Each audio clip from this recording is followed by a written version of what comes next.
I mean, it can't be like the internet, right? Because you see me, like, speaking to no you. distortion or anything either. Like usually, Yeah, I can see you. Yeah. if you're having issues, we'd see you'd be like, fit up. Yeah, and There even we if go. yeah, it's working. Something's Now. coming. Must have been their server. But now it seems like it's doing something. Yeah, You were streaming. now it's sir. working.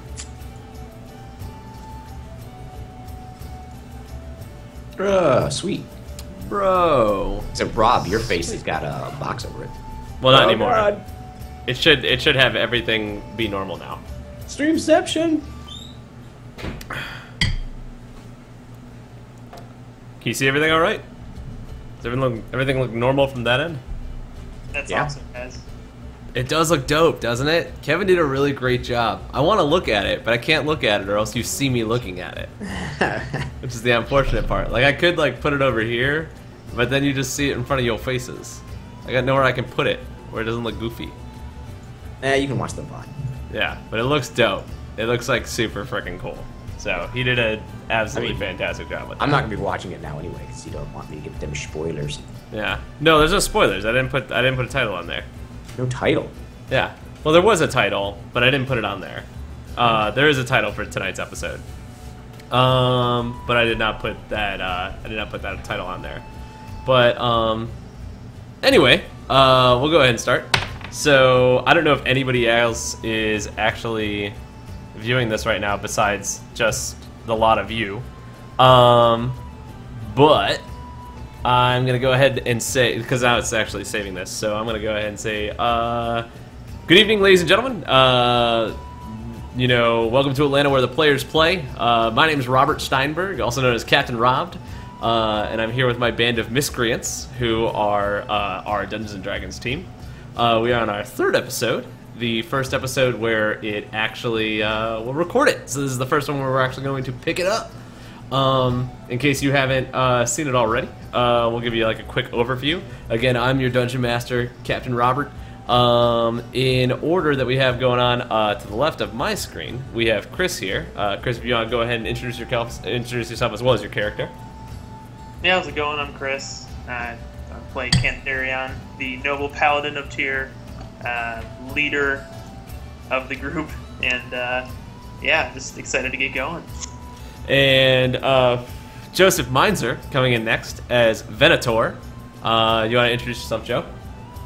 Yes, I just joined the crew for their second session. I am Venator, I guess we got rid of Wood Elves. Just an elf ranger, and yeah, just now joining this motley crew. And next up we have Jillian. Jillian, who is our cleric and our healer. Jillian, if you want to go ahead and introduce yourself. Hi, I'm Jillian. My character is Shadow. People can call her Shadow. And next up we have Grisham, played by Kevin. Kevin, if you want to go ahead and introduce yourself. Yep, this is Grisham, Kevin, and I'm playing the half-elf rogue of the party. And lastly, we have my good friend Landon here. Landon playing our spellcaster. Landon, you want to introduce yourself? Yep, I'm Landon, and I play Vincent, and I'm a gnome sorcerer. Nice. All right, so let's go ahead and do like a quick overview of what happened, in the first episode and the second episode, so we can kind of get into where we're gonna go for this third episode. So who wants to sort of give us a little rundown of what happened last time? Well, I wasn't here for the first episode, so. Well, being as Cantharion did such a stellar job last week, I vote he does it again. I think Cantharion would do a fantastic job of doing it again. I was gonna use that as well. I did it last time. All right. So, we set off to find Jacob, the Heart of Tyr. We started in the city of in the realm of Oberon. Started in the city of Mauricium, and we were given a task by the Church of Tyr to find Jacob. I'm the only one who really has any connection to the Church of Tyr. Everyone else was just assembled by the Order, just kind of given a job, and chose to accept the job. So I'm really the only one who has any ties to it. And yeah, we started searching to the west. We didn't really know where we were going. So in harassing some local peasants, we were able to find 3 cities, 3 locations that Jacob may have gone to in the area. And so we ended up in the town of Ferndale, which turned out to be a bit of a red herring, but it was fun. So we found... I wouldn't say it was a red herring. There definitely was a lot of stuff going on there. Well, yeah. But we didn't ask... I didn't ask a lot of questions, so it was like, let's just go to a city. Let's see what happens. So yeah, we found a town under siege by bandits, and we were able to free, after much ado, much fighting, we were able to basically, we killed the bandit leader eventually. So we got them all taken care of. We captured a bunch of them. We found out they were nearby in like this cave nearby. And we were able to free some local townspeople. We ended up finding Venator was amongst the people who were captured by the bandits. So we ended up freeing him, and then we found out that he's actually on a mission of his own. He didn't really share anything with our characters, but we know, as players, we know that he is heading towards a wedding, and he was basically contracted to be a guard at this wedding. So we believe that this is the same location we need to head to for some information on Jacob. We were able to get a little bit of information from the mayor of the town the town of Ferndale that we saved. So we're hoping that this not only helps us find Jacob, but hopefully completes a contract for Venator. Very cool. I think you did a fantastic job. Round of applause for Mr. Chris there. So yeah, the last time that we left off, you guys were you were in the town of Ferndale, and you learned that Venator was actually supposed to be a bodyguard. Well, he didn't tell you this, but I don't believe he did. But he's supposed to be a bodyguard for a wedding in the town of Werewood, which is another town where Jacob, the Heart of Tyr, might be. So I say we just go ahead and pick up where we left off, and let me just slap you guys onto what appears to be the town that I want you to be in. How do I go over with this? Sorry, I'm still learning with this thing. You guys see that, but I want you to see. Don't look at that. Don't look at that. I dropped it on the wrong one. All right, look at this one. That's where I want you to be. Okay, so it's the next day. You guys all woke up from your slumber. You slept inside the church that they had left for you. They basically built a couple of makeshift beds. Grisham went off to the tavern and had a fantastic night with a bunch of people who were sort of staring at him. Oh, we got a follower.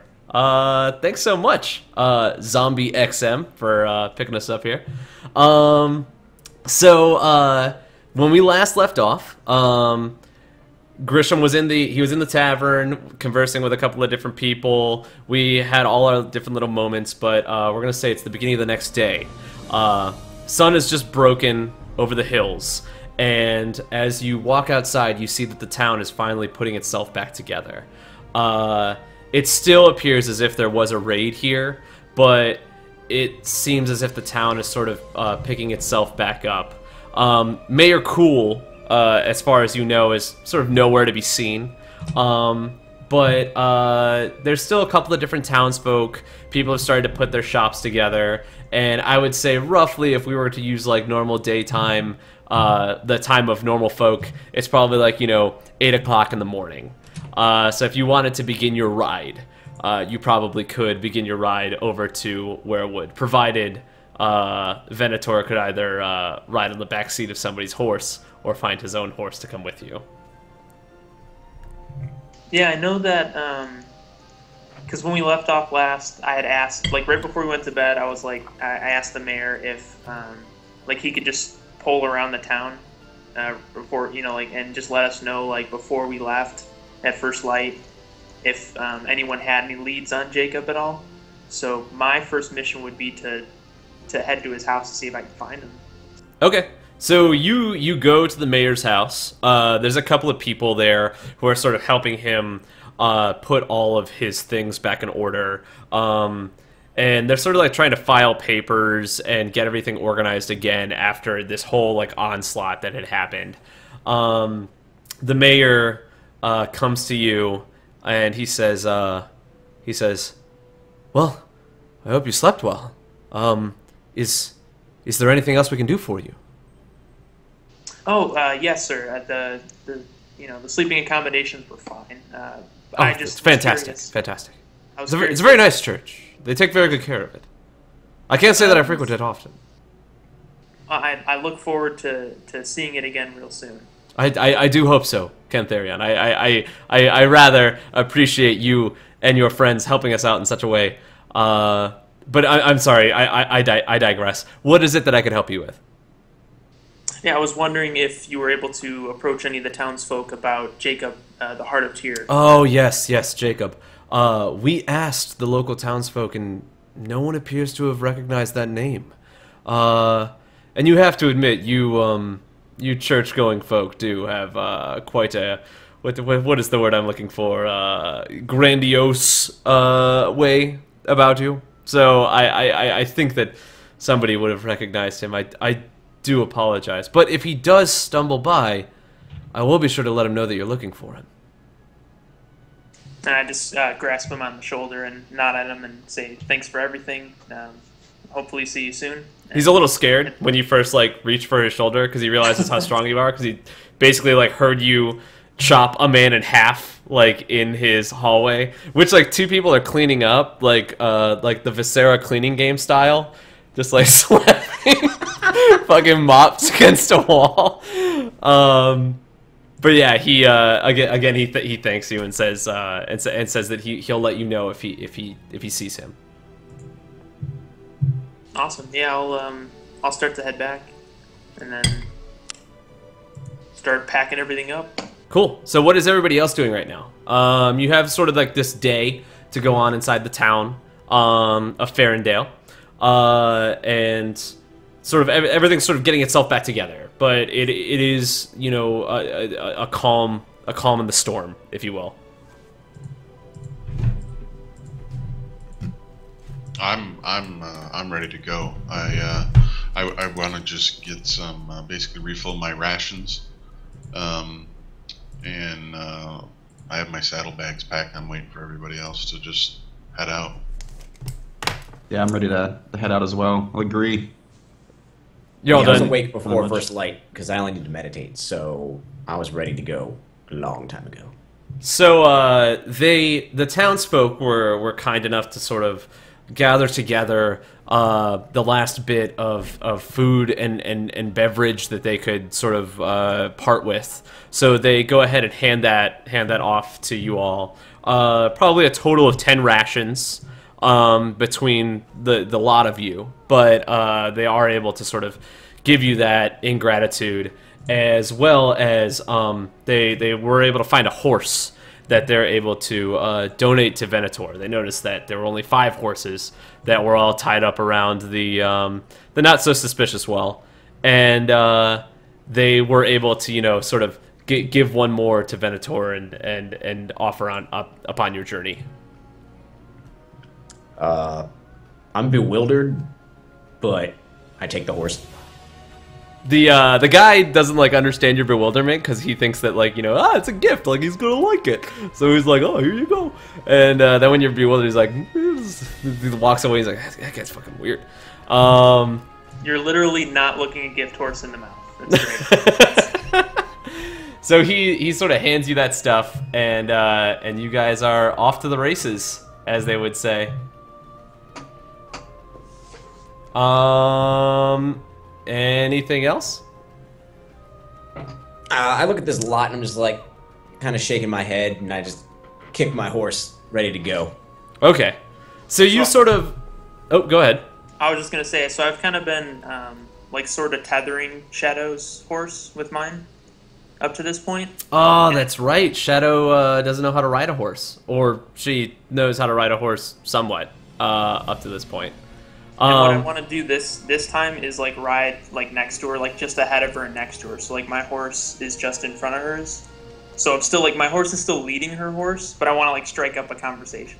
Ah, okay. So Shadow, how does it starting to feel with you and your horseback riding? Still quite awkward. You know, she's not gotten the hang of it yet. They don't ride horses down in the south. They're more of what would you say, like camel folk, or do they ride like giant beetles or Something equivalent to a camel. it's like a Fantastical or something. yeah. So you're riding through this this green countryside. And it's the middle of the day, and it's actually rather beautiful. Going down this the road, although not paved, appears as if it's sort of been beaten down, and like a lot of people have traveled it. As far as you can tell, Weirwood isn't that far away. You could probably get there within a couple of hours, and you even saw the fireworks coming from Weirwood last night. So as you begin on your journey, it doesn't take you too terribly long before you end up at the gates of Weirwood. But unlike the village of Farendale, which was entirely surrounded by was entirely open to the elements, Weirwood is completely surrounded by walls. Large walls, too, thick. It wouldn't be able to withstand an army, but definitely can keep people out. And it appears to be built directly into the side of the mountains. So the walls come out from the mountains, and the mountains create sort of the back wall of this city. The walls themselves are about 3 feet thick of this stone and brick.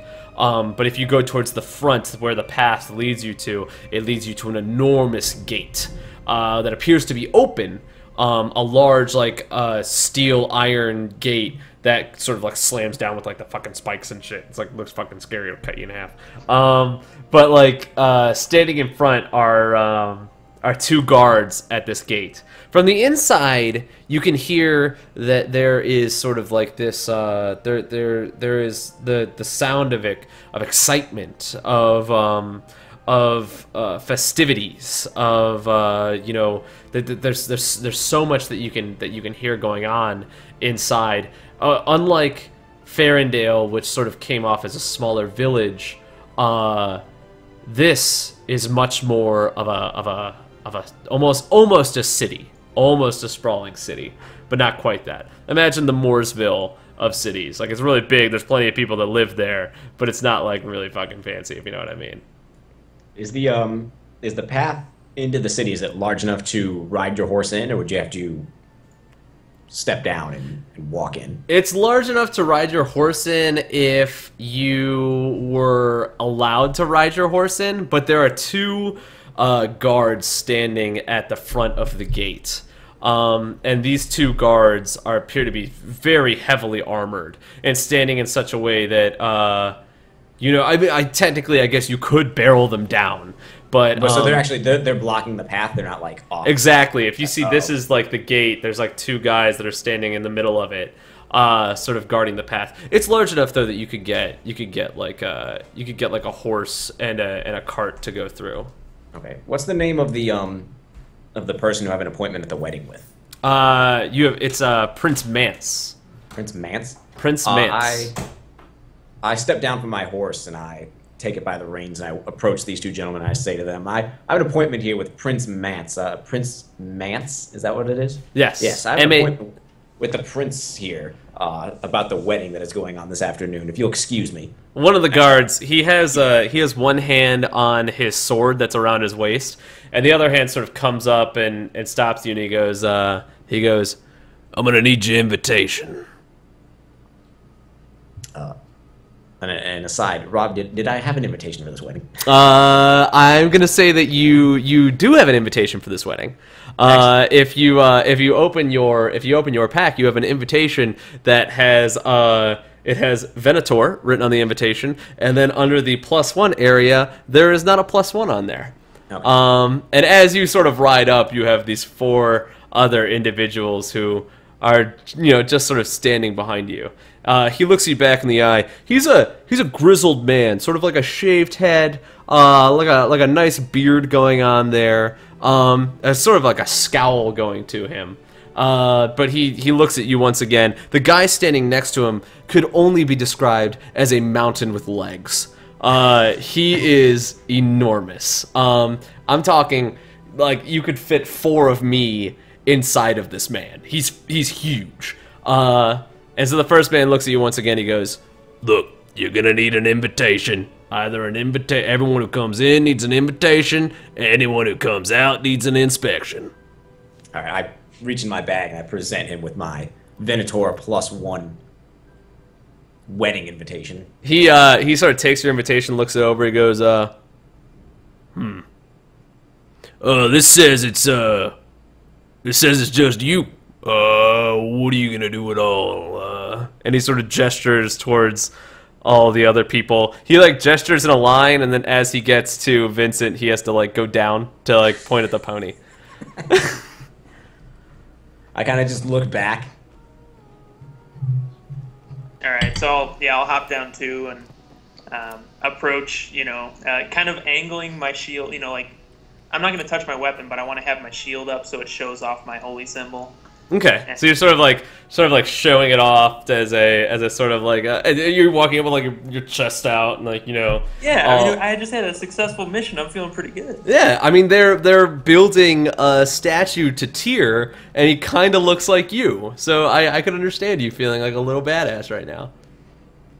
Yeah, so I walk up and I say, "Good sirs, I am Cantharion, the Might of Tyr, savior of Farendale, and seeker of justice. I seek my companion Jacob, and I understand he may be located within the city." The guy looks at you and he goes, "You got an invitation?" Kind sir, I do not have an invitation, but if I could simply speak to perhaps the captain of the guard or someone of authority, I'm sure we could definitely sort this out. He looks at you and he goes, "No one gets in without an invitation. Nobody gets out without an inspection. Got very, very clear rules here." The second guard just appears to like not even be speaking. He's a dragonborn, but he's holding like an enormous like halberd out to the side. He sort of like this like the normal dude looks like a big guy, but the dragonborn is like he's fucking huge. He's a scary looking dude. Rob, can I get a read on this guard? I mean, does he seem like real upstanding, do-right kind of dude, or do I think maybe I can maybe give him a little coinage on the side to kind of pay my way in? Go ahead and make a perception check for me.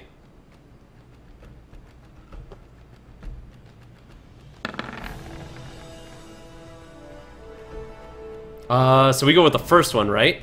The 13? That's up to you. Yeah. Okay. With the 13, I'm gonna say that he doesn't appear. You can't tell. You can't read him. From his sort of reaction, he seems like the normal, just doing my job kind of thing. But there's nothing that you can tell from the man who's talking, the one with the beard. You can't tell if he would sway one way or the other. All right. So I just kind of continue and just say, "Good sir, as a fellow lawkeeper and upholder of justice, I simply seek my companion. I have no quarrel with you. I am simply on the Church of Redemption business. Have you heard of the Church of Redemption?" He looks at you and he goes, we got a couple of you church folk in here. Problem is, look, Prince Mance, he's in town, and we can't just go letting in any old folk, if you know what I mean. So either you got an invitation, or you ain't coming in. The Dragonborn sort of tightens his grip on the halberd that he's holding off to his side, and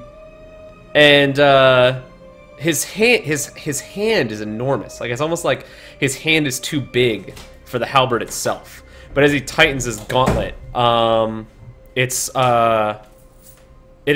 appears as if, you know, it's overly, his gauntlet on his hand is overly exaggerated to the size of it. Almost like his armor is specifically designed to make him look larger, if you know what I mean. Well, so I motion towards his, the Dragonborn. I say, "This gentleman looks like he can hold this entrance on his own. Surely you could run and fetch one of the members of my church so that we could sort all this out." He sort of looks at the Dragonborn and says, "Tiny, you don't talk too much." And the Dragonborn looks at you and goes, "Yeah." So I just say, "Good sir, please. I will not enter the city without your permission. I will stand here and I will help guard it while you go and help me sort this out. But we really need to enter the city. It is urgent business."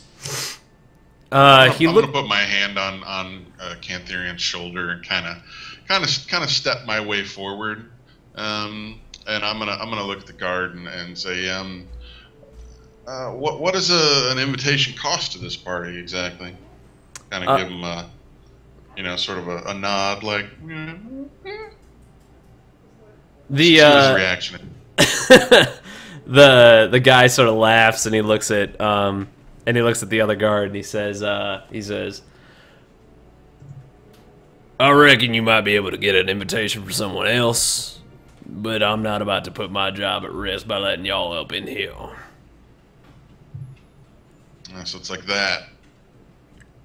The meanwhile, while you're sort of having that conversation, the Dragonborn appears to be eyeing Grisham in such a way that he's sort of sizing. It almost appears as if, actually, go ahead and make. Well, no, never mind. It almost appears as if he's sort of sizing you up, as you're having that conversation with him. So I look at. Oh, go ahead.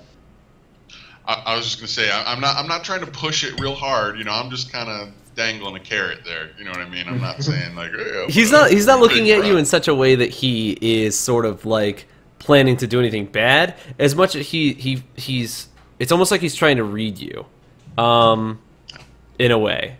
You sort of get that vibe that maybe the Dragonborn is trying to read you. You know what I mean? Not so much as, I guess, size you up was the wrong thing to do. So I get the feeling that this Dragonborn's a little smarter than he looks. Yes, probably. You get the feeling like maybe this Dragonborn knows a little bit more than meets the eye. So I just look at Venator. I'll ask. Okay, sorry. Go ahead. No, go ahead. I'm sorry. I was waiting. I was gonna direct my comment at the Dragonborn here. I'm gonna say, how about you? Are you selling invitations? His gaze does not leave your eyes, but he doesn't respond. He tightens his grip on the halberd, and you notice. Go ahead, do a perception check for me one more time. Oh, that's so shitty. You notice nothing at all. You were gonna notice something cool, but you notice nothing at all. Something cool might have happened, might not have. You don't know. He blinked or sneezed or something. His You get eyes were distracted by a closed. squirrel running across the ramparts. A squirrel, and then you're like, oh. Cantherian's shield caught the light just right, hit me in the eyes. It's like, Oh, my bad. Sorry. Stop polishing that thing. So But I yes, look you at notice nothing at all. Venator, and I just say, I know you're on an important contract, but is there any way that you could stop by the Church of Redemption or just send anyone of authority out to speak to us so that we could gain entrance as well? Meanwhile, in the back, It doesn't have to be a Church of Redemption person. It could just be someone from the wedding party. Meanwhile, in the back, Shadow and Vincent notice that there is a small troop of entertainers that have a wagon that are set up outside, that all appear to be like sort of conversing amongst themselves. as you know, it's sort of like fumbling around with their goods and things like that, trying to figure something out. That's what's going on outside the gate. Inside the gate, you see a person walk up, sort of like flash their invitation, and walk inside. You know, the Dragonborn like nods at him and lets them in, and the other guard looks back to you and says, "Look, can't say it enough. You don't have an invitation. You can't get inside. Farthest I can let you in is in this marketplace right here. But if you try and get in any farther, shit's gonna be bad." Sir, may I ask, how long is this wedding going to be taking up the whole city? He looks at the equivalent of a Dungeons and Dragons watch. So I guess he like looks up at the sky to see where like the sun is. He says, reckon the wedding should be done by end of the day. Granted, they can get everything back in order." Back in order. Sounds like something's not in order, and that happens to be what I do. Oh, you bring order to things. Fixing things. He looks at you and he says, the wedding reception has been slowed down, to say the least. Slowed down? What do you mean, slowed down? That's all I'm allowed to say, I'm afraid. Okay. What's the concern to you, I ask? I didn't get your name, elf. It's on the invitation I gave you. I did get your name. He looks back at the invitation. Venator. Sure. Invitation, if I'm not mistaken, has a +1. So if any one of you wants to go inside with me, I'm going in now. Otherwise, y'all can continue discussing this yourselves. I'll go. Okay. I'm trying to figure out this thing. Sorry, just a side note. How are you guys clicking these things? Because I'm trying so hard. Oh, yeah, you weren't here for the character sheet, this stuff. Yeah, like, I'm trying to add it. Just a quick thing. Like, I got to where you can, like, add it in the character sheet. But I don't see where you guys are, like, rolling with them. Do you have the character sheet up? Yeah. Do you see where it says skills next to, like, the sub-tab skills? Yeah. Next to all the skills, there's a little button that looks like a die. If you click that button, it'll roll whatever die that is. Gotcha. Okay, that's all. So Yeah. Yeah. Alright, so the gnome has decided to come with me? Yeah, definitely. He looks down at the invitation. He says, said put one so the gnome can come in. The rest of y'all staying out here. I motion to the gnome. Vincent. I motion to Vincent to like kind of come with, and I make my way kind of like towards the guards with my horse just to get in. He moves out of the way to sort of let you come in. Yeah. The It's a +1 Dragonborn looking back so, at the other two, or the other three, I guess. You can move those pieces, right? I cannot. No, You can we not. have no control over our character shop. What? Do you really not? Let me see here. Hold on one second. This is terrible. You should have control of these characters. Where is this thing? While I'm doing that, I nod over to Vincent and I say, help us fulfill this contract. Help us get in, if you can. Don't worry about it. We got this. Cantharian, in the meantime, shall we make camp outside the gates? Sounds like a fine idea, and I just, lead our horses kind of off to the side a little bit so we're not blocking the path. Oh, I thought that you guys would have control of all these things whenever I put them in the character sheets. I've done goofed. I think you do, Rob, but you have to assign this in the token settings and the character sheet settings. You have to assign that token to the character sheet through the character sheet settings, and then when you drag it over, I believe we will have control. Ah, okay. So next time we do this, you will have complete control of these. But until now, you do have control of your characters yet again. Minus Cantharion, who now has control of his character. Oh, what happened? Oh my goodness! Venator is allowed to come in with the dwarf. Meanwhile, the Dragonborn sort of still has his eyes fixed on Grisham, completely ignoring the large, like, you know, armored paladin that's standing in front of him. Yeah, we just walk off, lead our horses off to the side. Like I said, we don't want to block the path or anything, so I just take our horses and kind of lead them off to the side while we wait. Hey, Okay. Rob, Yeah. is this big dragonborn? Is he missing any fingers by chance? So the Dragonborn looks to you, and he tightens his grip on the halberd, and it you notice that all of the fingers appear to like tighten except for one, which like curls with the gauntlet, but it doesn't. If you're paying attention to it, you would notice that it's not doing it. Pinky out. It's classy. Yeah, sort of like a classy pinky out, but not like it's sort of like everything else is closing, but there's one finger that's just slowly behind the rest. Except the middle one is just like sticking out. Not like sticking out like straight out, like like really obvious. Like I'm gonna try Thieves' Cant, if that's possible. okay, On him and do some hand gestures that basically ask the dragonkin, "Can you get us in?" he looks at you and sort of he's like sizing you up to try and figure out if you're gonna cause any trouble, and then turns to the other guard and he places his hand on the guard's chest and says, "These ones can come through." And the other guard looks at him like a little confused, like that's the first time that Tiny has spoken all day. And as he's about to speak up, he's like, "But," and then Tiny like looks at him, and there's this like very like, you know, strong dragony glare looking back at him. And he goes, "All right, but if you tell anybody that I let you through these gates, I swear we will hunt you down and skin you like the dogs you are." We appreciate it. I kind of look back like, Cause any trouble, I think.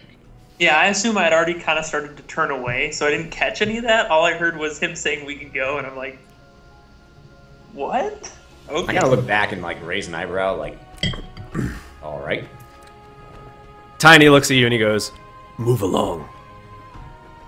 So I shrug and lead. Do we lead our horses in, or is there like a place that we can like tie them up? You can lead your horses inside. There's like a stable on the inside of the town. So you can sort of stable up your horses inside there. Whenever you get through the gate, you notice that the city it's just bustling full of people.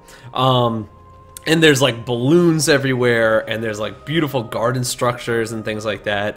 People are running around more than you would imagine a normal day would be. There's just a lot of commotion going on inside of the inside of the town right now. So we're gonna actually go back to the town photo. But as you first come inside, you notice that there's a lot of shops on the inside. A lot of shops that are better than the shops that we're at in the other town. There's people going in and out of buildings. A lot of people are carrying large boxes filled to the brim with sweet goods or with, you know, alcohol or you know, there's just a lot of trade and commerce going around, but there's people everywhere as far as the eye can see inside this town. And you sort of leave the people, you know, leave everybody, you know, back at the gate. But now you're sort of in the heart of Werewood, walking around this town. I'm gonna try to kind of hurry up and catch up with Venator. I kind of reach out to one of these merchants. Somebody's like bustling by. And I kind of just grab him by the shoulder. I'm just like, "Hey, where is the prince's wedding? Where is that happening?" The merchant turns to you and he goes, "Oh, Mance, he's in the town square. They're all in the town square. It's it's a rather exciting day, really, provided they can find the wife." Okay. Where is the town square? If you go just down the street over here, he points you towards the, he points you to the right, like, down the ways. You go down the street a bit, you're gonna pass the fishing district, go towards the center of the town, and you'll see a large garden area right outside of the church. It looks quite nice. They did a very good job. Right, thank you. I immediately begin walking in that direction. Anybody else? Does anybody else want to do anything different while they're sort of hanging about? Venator is sort of making a beeline towards the the town plaza, the town square. Still pretty much just trying to leading catch up the to horse.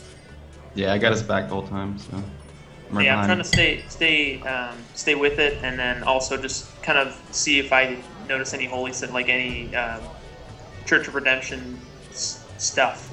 If I can recognize anyone out of the crowd, or if I can pick up like any indications of where the church might be as we walk. As you're walking, you can see that there are symbols for the Church of Redemption throughout the town, but nothing like a large church structure like there is inside Mauricium. You see inside the windows of some of the houses that there are people who have symbols, sort of 4-tier. You know, the holy judge, the high justicar. But they, but not, you know, no sort of like church-bearing folk about. There is probably a church inside here. It's somewhere, but you just can't sort of see it from where you are. Meanwhile, Venator sort of makes a beeline towards this, towards the main plaza area, and inside the main plaza, you can see that it's where all of this stuff is going. There's just tons of food and alcohol and things like that being funneled into this main plaza area with a good decent amount of people, but it also is very, very, very heavily guarded. There's a lot of folks out and about, and towards the upper middle of this plaza area, you can see there's a man who's dressed very nicely in lord-like clothing. It's a tunic that was finely made. Green with sort of a gold embroidering on it going all the way up the chest and around the shoulders. He has matted brown hair that's cut close to his brow. Next to him is a very old man who has like a large beard and is holding like a giant tome, but surrounding them are just a group of guards and sort of like all of these people inside this sort of town square. Who's my actual contract with? Is it with the prince, or is it with like a guard? You were contracted by the guards themselves, not the prince. So the prince wouldn't have been who requested you. It would have been the guards making a contract with your elf clan. Okay, I want to kind of look around and see if there's any kind of like head guard in this area. You can notice that there is a head guard. The head guard appears to be over towards where what you believe to be Mance would be. Okay, I want to head over that way then. Okay. So as you walk up to the guard appears to stop you, not recognizing who you are. There are two other guards who sort of their eyes are looking at you. They're sort of letting you pass, but they're very clearly trained on you. The guard stops you, and he says, "No closer, I'm afraid." Is this the head guard, or is this a different guy? This appears to be the head guard. He looks to be, you know, the guy that's probably in charge. I look at him, and I just like, my name is Venator, I'm here about the contract, and I hand over some papers. He looks at your paperwork and says, yes, you were to be expected. Unfortunately, you didn't show up quite in time. We have a bit of an issue going on. Not to say that it's your fault or anything. And he sort of hands you back your paperwork. Meanwhile, Mance turns to you and he looks at you in such a way that asks, like, you know, hold on, I'm trying to get everybody their stuff. Mance turns to you and he says, "Did you find her?" To me, and asks? Yeah. Excuse me, do you mean your intended? The guard turns and he goes, "No, I'm sorry, my liege. He was not sent on the rescue party." And Mance looks at you and he goes, "Well, then what the hell are you doing here?" I came here on a contract with this guy, pointing over to the head guard. A contract? A contract for what, may I ask? That's a good question. What is my contract for? You're supposed to protect the prince and the princess, or sorry, the prince and his wife-to-be from whatever trouble may have happened. Specifically, magic sort of trouble, since you're sort of like a witch hunter versus, everybody else who might just be able to protect them from normal folk. I was here about the protection services. Unfortunately, I was held up by some unforeseen circumstances, and I am just now arriving to see that something is amiss. Protection services. Well, a lot of good that did, now, didn't it? Yeah, about that. He looks to the guard in front and then looks back at you. How do I know you can be trusted? You don't. The guard immediately reaches for his sword and places his hand against the hilt. And Mance Raider walks. I'm sorry, not Mance Raider. I got the name Mance from Mance Raider. But Mance sort of walks up to you and places his finger on your chest. It's almost like he has no fear, even though he appears to be unarmed. He places his finger on your chest and he goes, "Repeat that again." Look, I came here because you wanted me. I'm not here upon my own volition. So, if there's a contract, I want to take it. If not, I will take my leave. He looks at you and then at the group of party, the rest of the party that was sort of following you, and he says, "Are you here with them?" They followed me. They're a band of sorts. He looks at you again. "They followed you. Well, I reckon you think they would follow you again if I sent you someplace else?" They might be of use. Why? What do you need of us? The Mance looks at the sort of the head of the guard and looks back at you and says, "I don't think they can do. I don't think they'll do." And sort of grumbly walks over to where this little garden area is again. The main guard, or the head of the guard, walks up to you and sort of talks to you directly, and he says, "Look, we have a bit of an issue. The wife-to-be was to show up, and she has not arrived. As far as we know, no one in town has seen her." When was she last seen? "She was last seen yesterday. We had a rehearsal dinner. A lot of festivities, a lot of drinking, a lot of merriment went on, but since yesterday, she has not shown back up." Okay, so what do you need of us exactly then? He looks back to Mance, who is sort of standing next to the garden, and he says, "Do you know who that man is?" He's a prince. "Not only a prince. He's the prince to the High King of Maricor. He's one of the most powerful kings in the entire realm. And this man feels jaded by love because his wife does not appear to show up at the altar. We need to find her. And, hopefully, find her alive." So is this a matter of foul play, or is she merely just having cold feet? Because if this is a situation of cold feet, count me out. He turns to look back at Mance, who has he's a powerful way of carrying his character, but he still looks a bit standoffish, and he says, "To be honest, I saw them together and I believed it was true love, but I don't know. I do not. I need to stay here, but I need someone to go out and find them." Alright, well then give me all the details. What do we know? "We know that she was last seen here yesterday evening.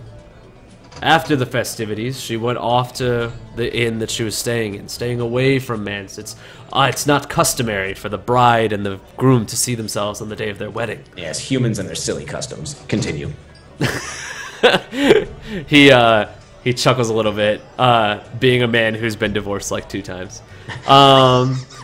He chuckles a bit and looks back at you. The last they saw her at the inn, but afterward, it was as if she vanished. All of her things still there. Okay.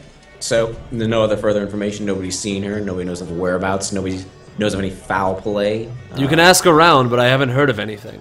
We've sent out numerous search parties and nothing's come back. Any enemies? Anybody who did not want this wedding to happen? I suppose you have to ask yourself that question. Who would be the enemy of the High King of Maricor? There are a ton of enemies, although we are not at war. People, still, are not eager to trust in this world. Okay, where's this inn? What's its name? Point me in the direction. He points you back towards where you came, and he says, the Broken Tankard. She stayed there. I know. The princess Not a very fit. intended to be staying at some filth called the what? He laughs and he goes, I know. It's not the best name, but it's a very fancy place. All right, I guess I will head in that direction if you have no other information for me. I'm afraid I don't. I need to stay here and protect Mance. But if you hear anything, please be sure to come back and let me know. I walk off in that direction. He as he passes your papers back to you, he sort of extends a hand and he says, Victor. Thank you, Victor. I take my papers, take the reins of my horse, and walk. Oh, you brought your horse in here. I didn't even realize you had a horse. That whole time, I mean, the fucking horse just hanging out. Meanwhile, what is everybody else doing while this whole conversation was going on? I was worried about the pig. Just eating. I only Well, have. you only ate dog. What? Oh yeah, no, we tend to get some pig and meat sometimes. There's like a spitted pig there, but there's also like an entire like table full of goods. There's like a bunch of different like meats that are sort of covered in these delicious herbs and spices. The pig itself. Yeah, it's Yeah. all the meat is very moist. It just falls straight off the bone. Very, very, very high class. They spared no expense. Anybody else? Yeah, could I have been while he was talking to like the head guard? Could I wanted to like approach just like one of the normal guards and see if I could talk to them. Yeah, absolutely. Say, good sirs, I know you are compelled to hold your duty, and you have other business here. But I was wondering if you had heard or seen a man by the name of Jacob. We refer to him as the Heart of Tyr. I myself am Cantherion, the Might of Tyr. Of course, with the Church of Redemption. You may have also heard I'm the Savior of Farendale. The two guards turn to each other, and the one guard goes like, "That's strange. Normally we don't have two people to show up. Normally we don't have all these church folk show up all the time." It sounds like perhaps one of my brethren was here then. He looks at you and he says, "Was here? He is here." So the man known as Jacob, the Heart of Tyr, is in town right now. He shakes his head. I don't know if his name's Jacob, but I know I have seen somebody who looks a little bit like you. Do you know where you last saw him? He turns to the other guard and he goes, "You think he's still?" Yeah, he probably is. He's locked in a dungeon. So I just stand there for a minute, and for me it feels like it's a full minute. It's probably like 10 seconds or so, but like my blood starts like boiling and my heart starts racing. And I just look at him and I go, "For what exactly?" He looks at you and he says, and he sort of like leans forward. He like makes sure that the head of the guard is talking to Venator this whole time, but he leans forward and he goes, "Haven't you heard? The bride-to-be is gone. They're not trusting anybody from the outside. Anyone at all. So he's being held on suspicion of something, but we don't know what. He looks at you and he says, "Look, I'm just the guard here. I'm not the one who makes the rules, but I have seen someone who looks very familiar to yourself. Not as, and he sort of like looks at your sword and your broad shoulders, and he goes, not as large." Okay. Can you point me in the direction of where he's being held? He points you back down the same way. There's like a main, the D&D version of like a police headquarters, where they would have like sort of like a jail underground. And he says, I reckon he's I reckon he's still in there. Okay, and I assume that by the time this conversation ends, Venator is just kind of taken off. Probably. Well, maybe not taken off. He is quick to run off, but he hasn't really run off just yet. I feel like in this conversation that you're having, going on at the same time, I'm having the conversation with the guard. Yeah. Okay, Yeah, great. because I want to like go back to everyone and let them know what I've found about our contract. Shadow, what are you doing? I was camp.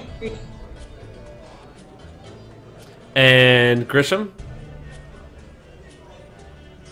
I was kind of trying to be keyed in on what was going on with Venator, but I don't know how close I was able to get, so it'll be up to you as far as how much of Venator's conversation I was able to pick up. I would say you picked up like the later half of it. So you probably heard enough that you were able to. Oh yeah, you can control that character. You probably heard enough that you can sort of keep up with it.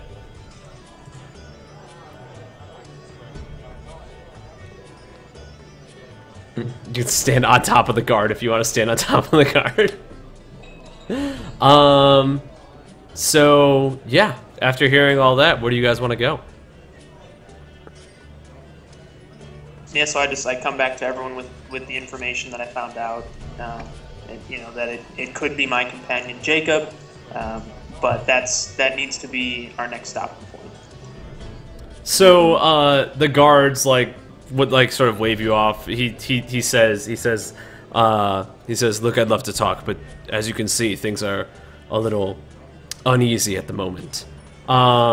Meanwhile, the main guard has left Vincent and gone back over to speak with Mance about what their next move is going to be. I'm gonna raise an eyebrow at Venator and are you gonna share with the group? Or are you still If you wish to alone? come with, you can.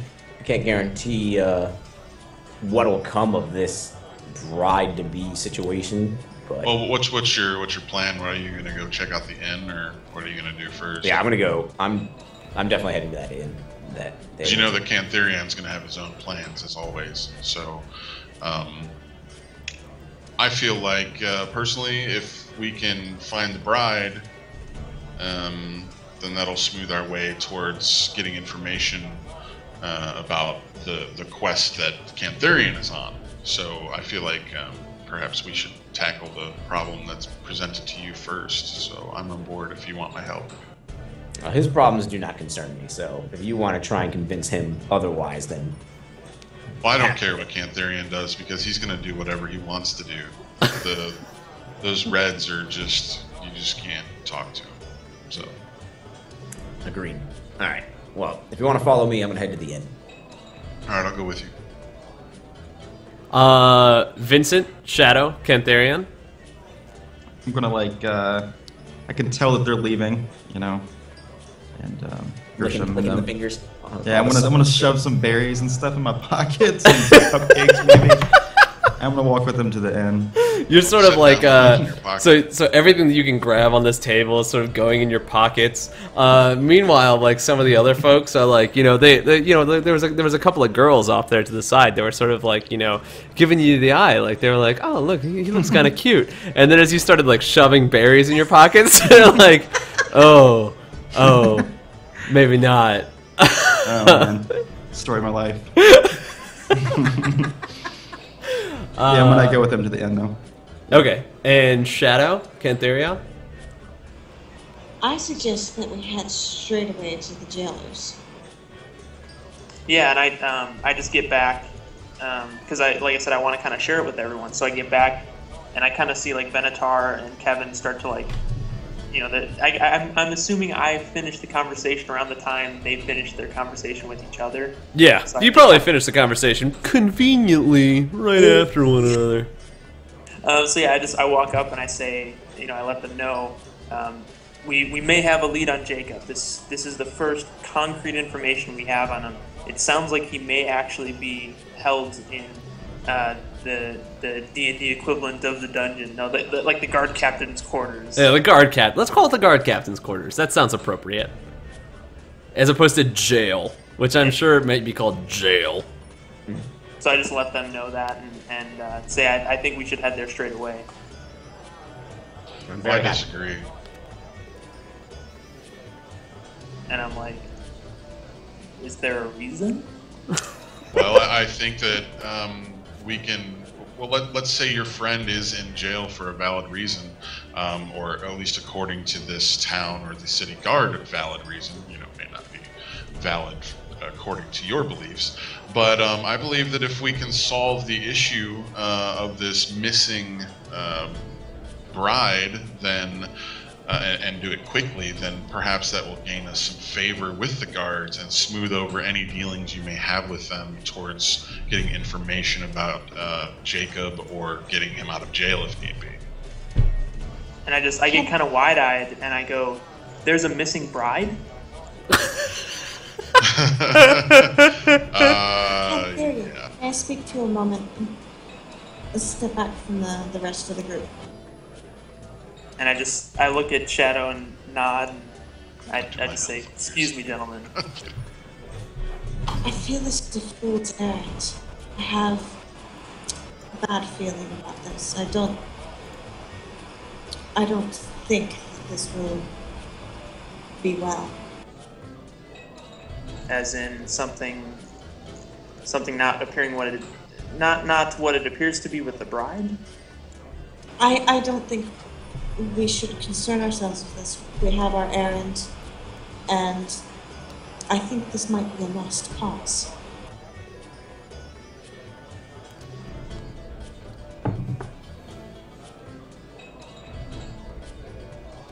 I look at her and I kind of mull it over and I say, well, if she is in danger, we should help. It seems at least worth investigation, and Jacob isn't going anywhere. But at the same time, I am concerned about it.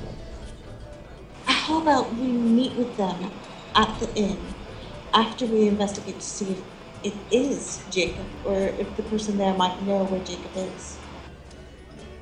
And I just smile wide and I say that kind of wisdom is greatly appreciated. And I start walking back towards the rest of the group. Sure. All right, so your group is together. What's the consensus? Where are we gonna go? Just remember, anywhere that you do go, there's still things going on inside the world that happen even if you don't do them. So I have multiple fronts on this campaign that are moving at the same time. Any decision that you make, the other fronts will still be moving at their own pace. Yeah, so when I get back, I just kind of want to say, so I definitely feel your quest is worthy, and we should help find this woman. But I need to know about Jacob. So we're going to head off to the captain's quarters first, and just see who this person is, get a little bit more information, and we'll meet you at this inn. I kind of just clasp him on the side of the arm and I say to him, good luck, in a very sly and sarcastic manner. About face, speaking of walking. So Venator sort of like storms out through the garden pathway so fast, in fact, that rose petals are just like sort of like lifting up behind his feet as he's walking in such a steadfast pace, leaving the other four of you to stand there in the middle of the garden, with all of these people sort of whispering around you about, you know, what may or may not have happened. You know, did she disappear? Did someone take her? Did she run away? Those sort of things. Hey there, Oxygenio. Sorry, I was Kind talking of to narrow John. my eyes at Venator in suspicion. But yeah, and I look at Kevin and Vincent, and I say, you know, whatever you feel is best. I believe Shadow and I can investigate on our own. If you'd like to continue accompanying Venator, or come with us, I leave it up to you. It's a decision between an inn and a jail. Going with the inn. Sorry. So, you know, Vincent has made his choice. Wait, do you do actually say that though? Yeah, Yeah, That's definitely. fantastic. he said that shit. That shit's real. That shit's in stone now. This shit's recording. I'm gonna go with Venator. I'm still staying with him. I'm Nice. going to the jail with you, Kenton. All right, so we'll sort of split the group up real quick. Let's start out with the inn. So let's go ahead and go Why to. do you keep standing on people? That's what I Grisham? do. That's what I do. It's his Let's thing. go ahead and go to the inn and see what's going on here.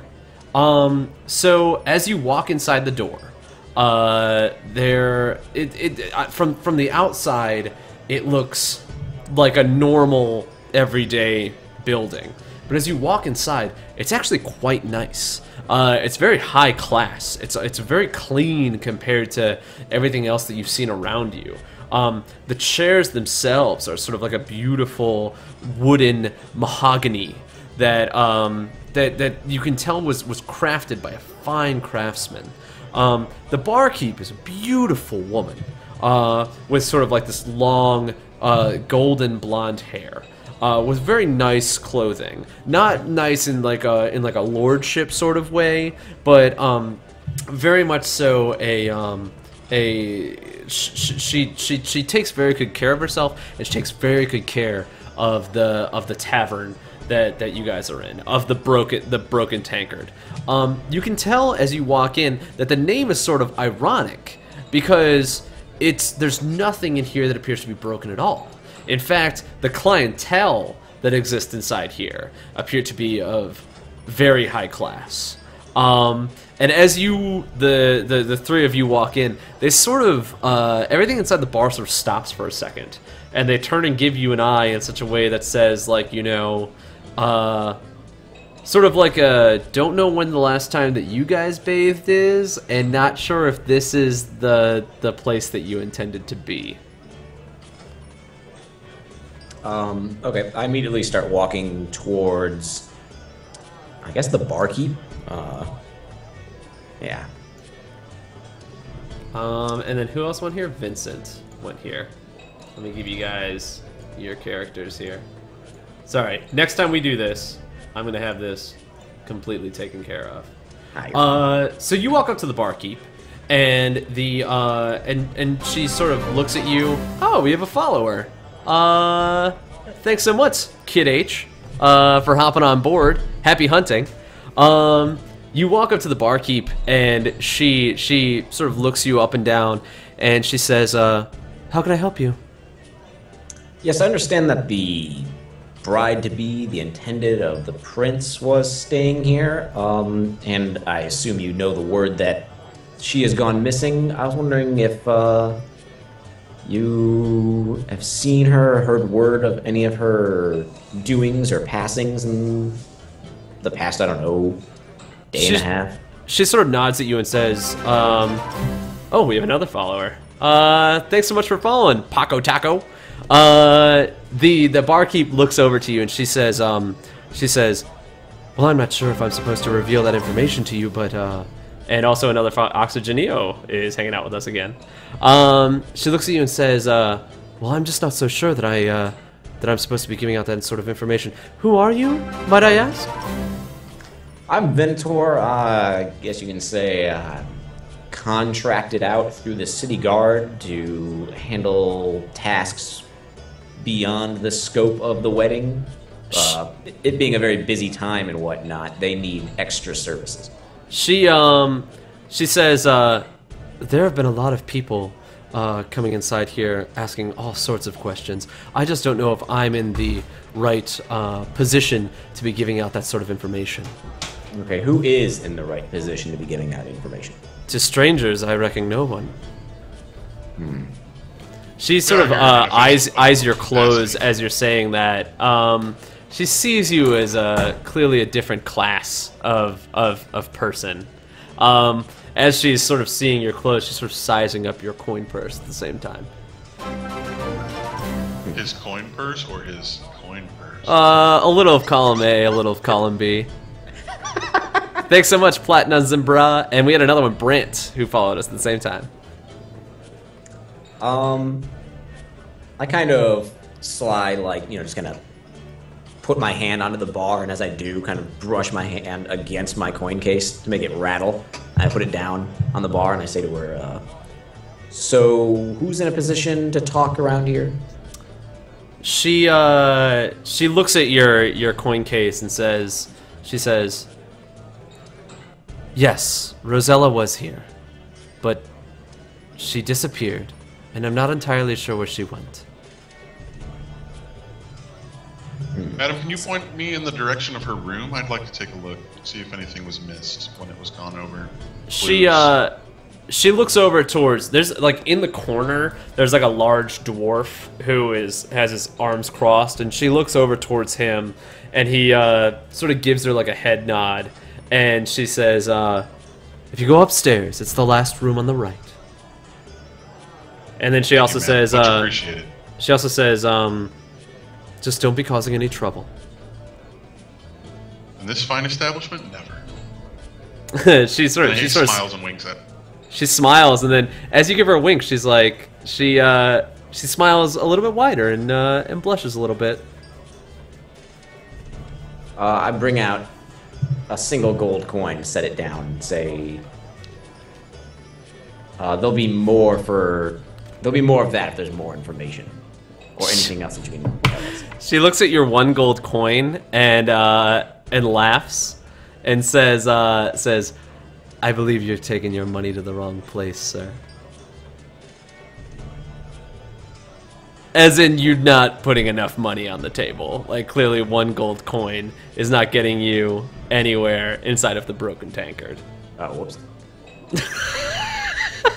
It's like you tried to like bribe your way into the club by like dropping a $1 bill into the bouncer's like hand and been like, yo, there's room on the list, right? Oh, I'm clearly out of touch with society, human society, and this town, and have no idea of like currency issues around here. One gold coin would be like enough for like, maybe a meal in like a normal establishment, but this is very much so a high class establishment. So you'll be paying, at least 4 or 5 gold coins for a meal here. Not even to consider a room. I kind of scowl at her and then throw down 9 more gold pieces. She looks at your gold pieces and like also looks at like how much your purse is dwindling, but at the same time it's hard to turn down 9 gold pieces.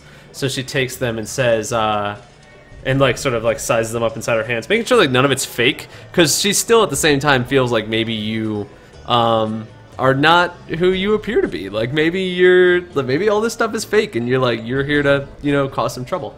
But as she sort of sizes up the coins, they appear to be real. And she looks back at you and says, all I know is that she disappeared. She intended to leave, and she left. I saw her go, and that was it. What time did you see her leave, or when was this? I would say it was just past the middle of the night.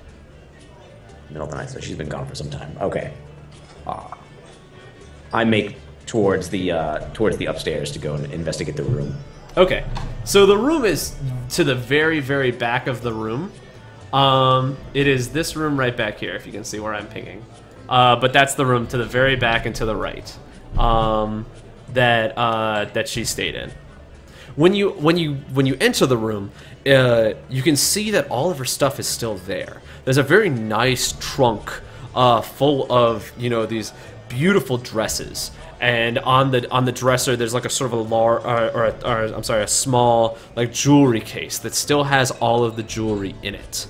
And so it appears as if all of the stuff was left inside this room.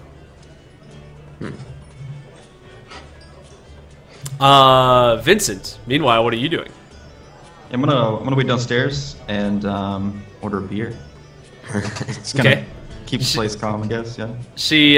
She looks at you and says, "Dwarf, we don't get many of you around here. What can I help you with?" It's a gnome, but I apologize. I totally thought you were a dwarf. No, it's fine. She's like, oh, it's a tiny dwarf. Get that a lot. Yeah. She Big bushy beard. She says, oh, I'm so sorry. Like, it doesn't happen very often. And she pours you a beer and she goes, here, I apologize. It's on the house. Thank you very much. And then I'll tip her two coins. She takes you 2 gold coins. Also looks them over to make sure that they're real, because she doesn't quite know if she can trust any of you. It's like, an elf witch hunter, an elf rogue, and a gnome sorcerer walk into a bar. It's like a joke. Yeah. But she sort of takes them and pockets them and goes back to sort of cleaning her wares and helping out, walking around and helping out the other people who are inside the tavern at the same time. Yep, sounds good. Meanwhile, back in the jail, Cantharion and Shadow have found the main entrance to the captain's quarters. Upon entering, you see that there is a large stairway that leads underground. And outside of that, there's sort of a main lobby area, and inside that main lobby, there appear to be 2 guards who are standing at a desk. That has a book at the desk that's open and has a bunch of different names written on it.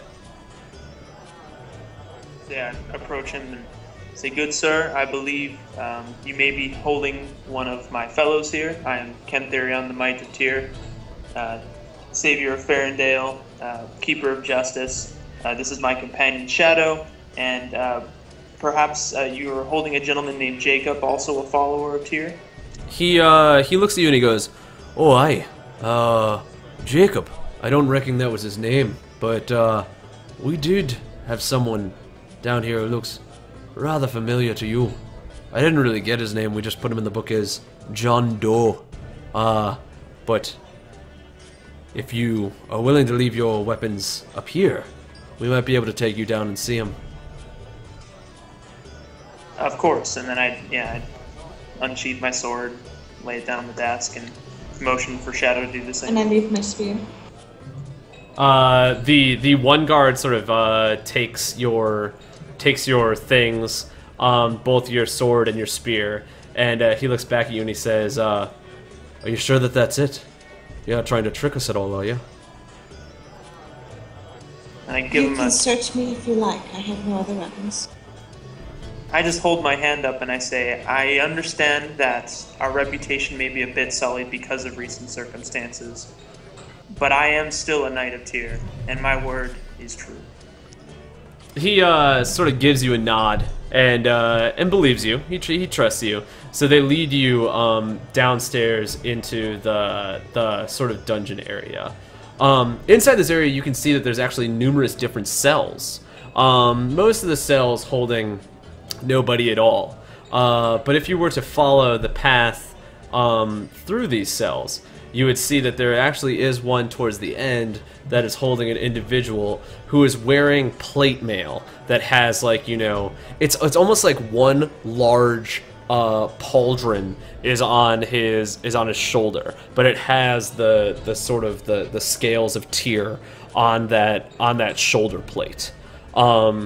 And the rest of his body is sort of like I'm trying to think of like a badass way to describe this. It's like plate mail, but it's like form fitting except this one side. I imagine kind of like it's like goofy ass World of Warcraft armor that looks like badass in real life. All right, so yeah, I mean, I just approached the cell and I do I recognize him at all? I don't know. Would you have met Jacob before? I mean, I assume if he's important enough to be sent out on scouting missions, or you know, the because that's what he was on, right? He was basically just like, because he's kind of like doing the same stuff I do, where he's just kind of going around to different towns, kind of investigating things. He's a traveling just a car like you. Maybe not. He wouldn't be sent on the same missions as you, because you sort of have a different skill set. Right. But I would say that if that's how you see him, then yeah, I would say that you recognize him. Yeah, I'm like, you know, I mean, I don't want to say like I saw him at the meetings, but like, you know, like, you know, oh, we came together. We saw him at the bake sale last week. It was fantastic.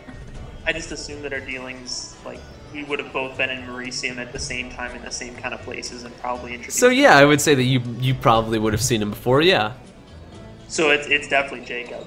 So whenever you look into the cell, can I move you right now from where you are?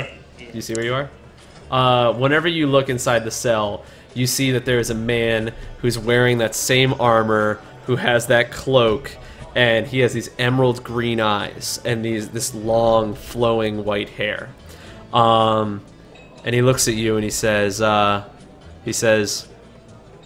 "It's about time you showed up." Sorry, I'm frantically writing. And I just look at him and I say, "Brother, what happened? Why are you here?" He says, "You didn't hear? It appears as if the bride has gone missing." And What does that have to do with you? That's a good question. He looks at you and he goes, "Cantharion, who's your friend?" And I just kind of gather myself and I say, "My apologies, Jacob, the Heart of Tyr. This is." He stops you like in the middle of your sentence and he raises his hand up and he looks at her and he goes, "Yes, it's Shadow from the Desert Isles, aren't you?" Yes. How did you know? He sort of laughs and he goes, "I have my ways." And then he also gives you a compliment. He says, "We don't see many of your folk around here, and I have to say, if Cantharion were to meet me with anyone, I'm happy that it was someone as beautiful as yourself." Thank you. You're too kind. He has a very high charisma score. He's a very good-looking man, but he's not nearly as big as Cantharion. Cantharion's much more of a muscly, you know, a monster truck with legs, whereas Jacob's a bit more suave. Jacob looks back at you and he says, "The church sent me here to investigate why people have gone missing in the countryside, and surely enough, it led me to Werewood, where I found that the bride-to-be had gone missing. So, when I told them that I would go find her, they locked me up in fear that I was the reason why she had gone. You have to understand, they don't really trust outsiders here right now. It actually surprises me that I don't see you on the other side of the bars." So they're holding you because you happened to ask about the missing bride at an inopportune time? I guess you could say that. It seems as if things may have calmed down a little bit within the past 24 hours. You must have been right on my tail, Cantharion. Yes, they were thinking something had happened, but they weren't sure, and that's why we're here. I assume I can work this out with the guard relatively quickly. Do you know, you've been here a little longer than I have. Is there any sort of law of the land or anything in particular under which they're holding you? As far as I know, nothing other than superstition. But they'll do anything to get the bride back. The thing is, we're not entirely sure where the bride is. It appears as if our paths may have intertwined, per se. How do they say it? You scratch my back, I'll scratch yours. I just smile and I go, Tyr does work in mysterious ways. He looks back and he goes, Tyr does work in mysterious ways. Cantharian, I suggest we ask the guards to allow our companion to join us to help search for this princess. And I smile at Shadow and I say, an excellent idea. I look back to Jacob and I say, we will get you out soon, and come back as quickly as we can. He nods and he says, I know you will. I always could trust you. And I just nod at him and motion towards my headband, give him a little salute, and then start walking off. He sort of like gives you like a sort of, you know, the I don't know, does the church have like a sort of a salute?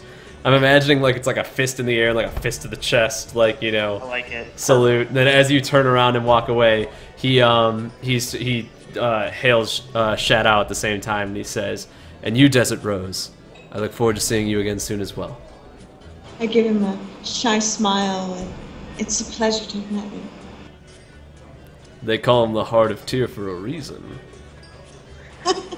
I see. And not just the heart. So he's like locked inside this cell. You guys have learned that. Meanwhile, let's go back to the tavern and see what's going on there. I'm gonna move these two things closer to one another, I think. So that way. Here we go. See, every time we play this game, I'm learning a thing or two. We go back to the tavern and back up into the room. Vincent has been sort of drinking his ale at the bar, having himself a grand old time with the rest of the bar folk underneath. Meanwhile, Venator and Grisham are sort of searching around this room. What are you looking for? What are you doing? Can I make an attempt to detect magic? Yeah, absolutely. What do we roll for that? I would roll an Arcana. So go ahead and roll a d20 and add your Arcana to it. 10. 10. I'm gonna say that you don't notice anything magical at all. A 10 would be the equivalent of average, and the average person in this world cannot do magic. So I would say that you don't notice anything at all. Okay. I am rifling through all the, like the desk. I'm rifling through the chest. I'm looking for papers, letters, maybe some kind of contact information. I'm also looking at the floor for signs of a struggle, drag marks, blood, anything that I can see out of the ordinary in this room. As far as you can see, there are no signs of struggle. You do notice that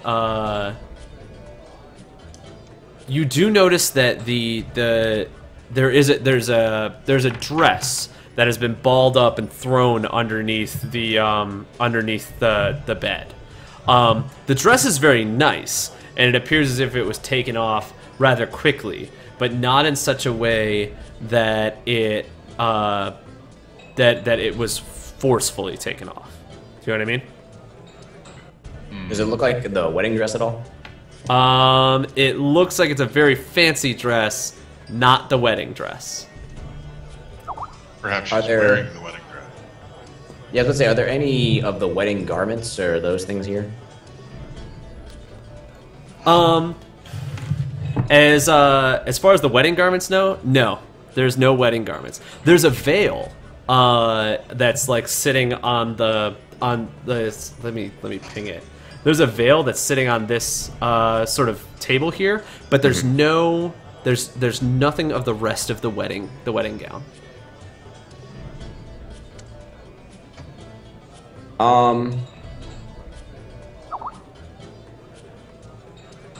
What is it, Kevin? I actually don't. I actually have not gotten his name. I looked to the half elf, and I say to him, "What is your name? I have not even gotten that." My name's Grisham, but the rest of the people call me Kevin. Okay, Grisham, Kevin. Have you found anything of note here? Nothing catches my eye. I was going to go back downstairs. I saw there was a bouncer, maybe a dwarf. I was going to ask him if he saw anything, if he was on duty, like when she came up missing, and then I was going to see if there was any other patrons staying in the inn right now that we could question as well. Yes, let's go question some folks. So you guys sort of go downstairs. I'm glad you can control your characters. I was afraid that I didn't turn that on and that you guys weren't moving. Vincent, what are you doing right now? Because you sort of haven't gone upstairs to investigate the room at all. You've just been sort of hanging out down here, drinking your ale and having a good old time. Eating them pocket berries. Yep. Plenty of those. How often does Vincent drink? Once a week. How about that? Once a week? We'll do once a week. Yeah. You're feeling pretty tipsy right now. You're feeling pretty good. This is like high class broken tankard ale is it's pretty strong. It's like a strong craft beer. We're talking like 9%, but a 9% beer in like a 3-foot tall body is I mean it's like a thing of liquor. Yeah, it's like a 40 ounce of the High Life. Mm-hmm. The champagne of beers. Yeah. This game's They sponsored claim- by Miller High Life, the champagne of beers. I wish. Can you imagine? Can you imagine if we got a beer sponsor? Oh, it'd be great. We're also gonna get a my sponsor God. from Dollar Beard Club. It's where I take care of my my face log. Anyway, Nice. so Vincent, what are you doing? You said I'm tipsy, right? Yeah, I'm saying I think you're feeling pretty good about how everything's going. I was kind of using that just in case some shit went down, like to stay down there while they were upstairs. But yeah. I would say meanwhile while you're downstairs, go ahead and do a perception check for me. So just roll a d20 and add your perception to I it. should use the character thing. So how do you do this again? You have to hold on. I want to get used to it before. Just You open go your to the character skills sheet. tab on your character sheet, and Okay. then click on the dice button next to perception. It should roll it. Gotcha. Okay. Oh God, Ooh, you are drunk. you're drunker than you thought. Oh wow! You can't even see the bottom of your glass right now. Yeah. So it turns out that I was gonna tell you some shit, but apparently you are very drunk. Lovely. Not very drunk, but you're drunk enough that you're having a good time. Like, so you've sort of been like leaning over and like seeing everybody else around you. There's a couple of different people at the bar that are sort of laughing at you, eyeing you, like having a little fun with you, saying like, oh, what brings you into this town, little guy? And so you didn't notice like anything else that's going on inside this, inside the main lobby area. Is there Fair enough. anything particular that you wanted to do? No, I was just kind of waiting it, just to see like if she like called anybody up there, anything crazy. So Okay. Well, you did a fantastic job of stopping her from calling anybody while you were Perfect, staring yeah. at the bottom of your glass. So Venator and Grisham come back downstairs. What do you guys do? I'm gonna try to talk to the bouncer dwarf guy. You said there was a dwarf down here. You said he was he a guard or like a bouncer? I would say he's probably more of a bouncer. I would consider him more of like maybe like a brewmaster almost. He's like the head dude in charge. Alright, I want to talk to him. Okay, let me find something to use as him. Bruh. This isn't the perfect one, but this is the one I'm going to use for now. Why can I not add... Oh, I just added like 900 dwarves to the game. There are so many Everything's better dwarves. than a dwarf. Alright, so you sort of see him in the back right corner of the room. And as you walk up to him, he looks at you and he goes, Oi, what can I help you with? You do you work here? He says, I'm the brewmaster of the broken tankard here. The alcohol that your friend over there's been enjoying the entire time. And he sort of gestures towards God damn it, Vincent Vega, as he like leans a little bit on the bar, like it's like you're enjoying your time on the stool, because the stool is like a high stool. Like kicking his legs. Yeah. He goes. So you brew you brew some good stuff. He says, "Oh, we brew it right here in Werewood. Nice. The Werewood Blonde Ale. That's what we call it." Well, me and my companions were actually looking for the bridesmaid, or not bridesmaid, the bride who went missing. Oh, you be looking for the bridesmaid. We're all looking for a little bridesmaid, aren't we? Thanks so much, Purple Kid, for giving us a follow. He gives you like the little eye and like a nudge, wink, wink. Do you good? I'm sure you've already been questioned, 100 times, but did you see anybody come and go if you were here last night? He says, "Oh, there'd be a lot of people coming and going. This is a tavern after all." Any shady or shifty-looking folk?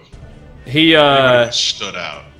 He looks at you and the party of people that you came in with, and he goes, "No, I reckon I'd remember any shady folk that came inside my bar." So do I pick up on his innuendo there? Yeah, he's sort of making a jab at the fact that you guys are the shadiest people that have been in here for a while. Right, okay. Everyone except the dude at the bar is having a good time. Like, the two of you, like, you and Venator are coming off as a bit more shady than the fun-loving gnome that's having a good time at the bar. Is there, do you know if there's anybody else staying here right now? He looks around, he goes, "We've been a little freed up for the past couple of days. Only about 4 people staying in right now. And, like, 3 of them are already here, and one of them's actually in his room. But he says, but other than that, no. Not a whole lot of folk coming in and out of this place." Did anybody leave today that was staying here previously? Do you mean other than the bride-to-be? Yeah, other than her.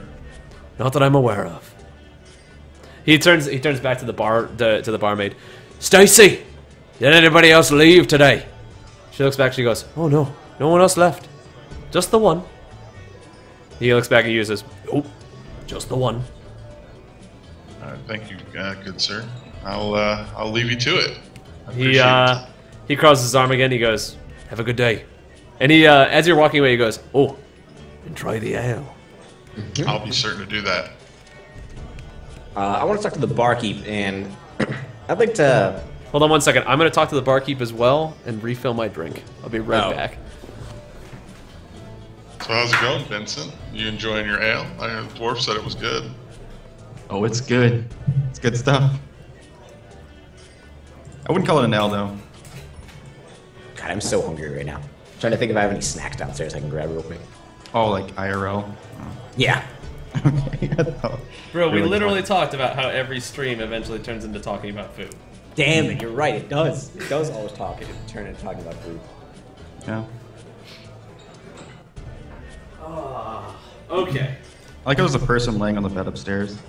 He's Like- sleeping, bro. Yeah, I saw He's it. like, I'm like, so... look how drunk he is. He's laying his head on that headboard. Right? Yeah. Hey guys, I'll be right back. I gotta make sure the food is put away from dinner. Okay. So, I am back.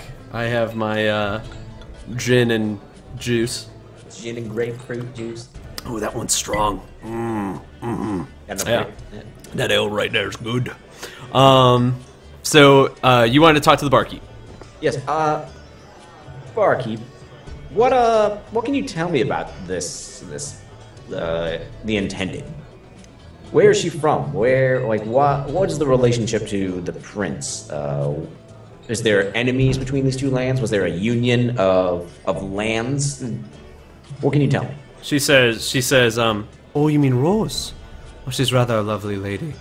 I didn't know her for long, but we did meet from time to time. She was quite nice, quite beautiful, in fact. Not from a very powerful breed, I'm afraid. They didn't have land or anything like that, but when you're in Mance's position, you don't really have much of a time to choose now, do you? Not much of a time to choose. He's a prince. Shouldn't he be marrying a princess? Who is this low-born woman? She looks at you and he says, he's a prince, but he's due to be king. Right. So why is he not marrying other royalty? Who is this? Who is this landless, familyless female that he's intending to marry? She laughs and thinks to herself. She's like, "You've not spoken with Mance for a very long time now, have you?" No. He's a rather, what's the word I'm looking for? A rather proud individual. He's much more interested in the good looking of the folk, more than somebody who is going to give him more. You have to understand, when you're the heir to the throne of Maricor, one of the largest cities in the entire kingdom, I'm sure he's not too worried about land. So, what does this female look like then? I don't even know who I'm looking for. She has raven black hair and fantastic features, skin as smooth as the smoothest silk you can possibly imagine. Her eyes are like blue pools of water that are clear down to the very seabed. She's beautiful. In fact, all of us are born hoping that we would look half as beautiful as she was. And then if Prince Mance owns all this land, why did he come to this place of all places to be wed? You have to understand that Mance he's a bit different than other royal folk. He likes to pretend like he doesn't have as much as he does, but he is a very powerful individual who... I'm trying to think of the best way to describe this. Think of like a hipster.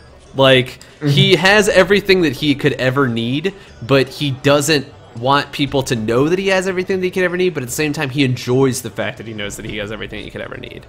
And you also have to understand that Mance is due to be king very soon. The king has fallen ill, so it was rather important that he picked up a bride as soon as possible. And who better than, well, Rose. And is she from here? Where is she from? Where is her home before Mance? She says, you know, I never thought to ask. She has a way about her that makes you get lost. But does Rose actually love Mance? She looks at you and says,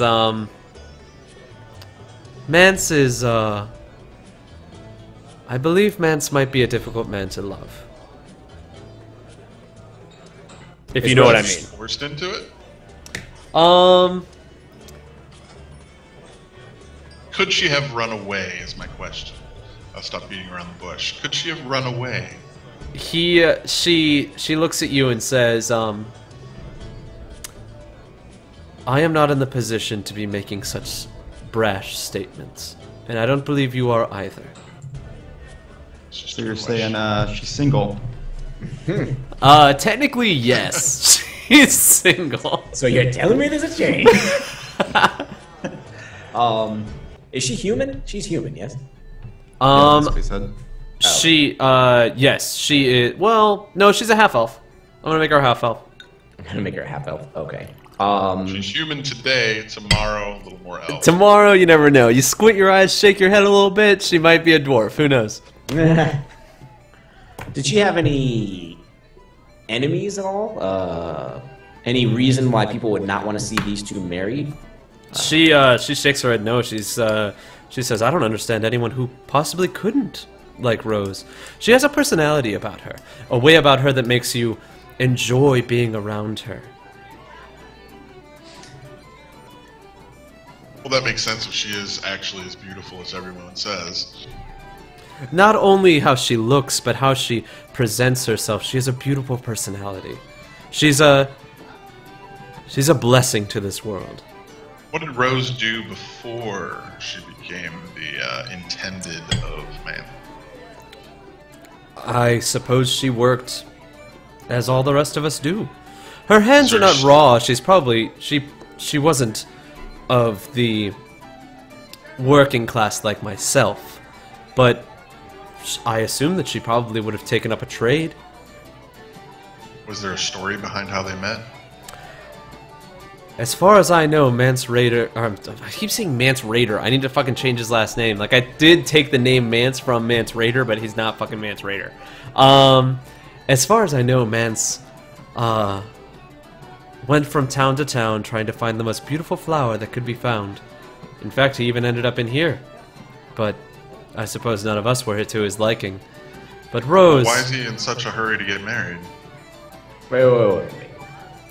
Continue. You went from town to town, and Rose what? But Rose, once you see Rose, it's impossible not to love her. It makes complete sense as to why someone would want to keep that flower forever. And do we know which town this rose was plucked? As far as I know, I do not. I'm growing visibly frustrated. I'm sorry, there's not much more that I can tell you. I don't know where she comes from. Who would know? Does she have any close friends or relatives with her? Usually the bride is She did have a presented to the sister. family. Do you If know I where she remember is? correctly, she did have a sister.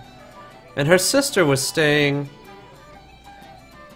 I believe her sister was staying in a tavern down the way. You have to understand, her family is not... They do not come from money. So, her sister probably would not have been allowed to stay here.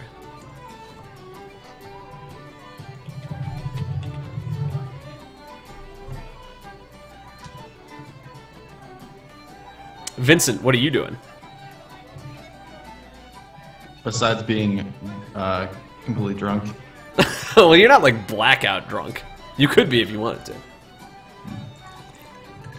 No. I'm just like I said, I'm just observing. Not really doing too much. I can't do too much whenever you're drinking like that too, either. So I don't want to attempt it. In that case, we're gonna go back to the jail, and in the jail, Cantharion and Shadow. What are you guys doing? Heading back up to the guard, see if we can talk some sense into him. Okay, so you go back up to the main guard. You went up the stairs back to the main lobby area. You go back to the main guard and he looks at you and he says, "So did you get what you were looking for?" I said, well, it is my companion Jacob, but it seems that you are holding him because he asked a question. Am I correct? He sort of looks at you and he says, "We are holding him under suspicion that he might be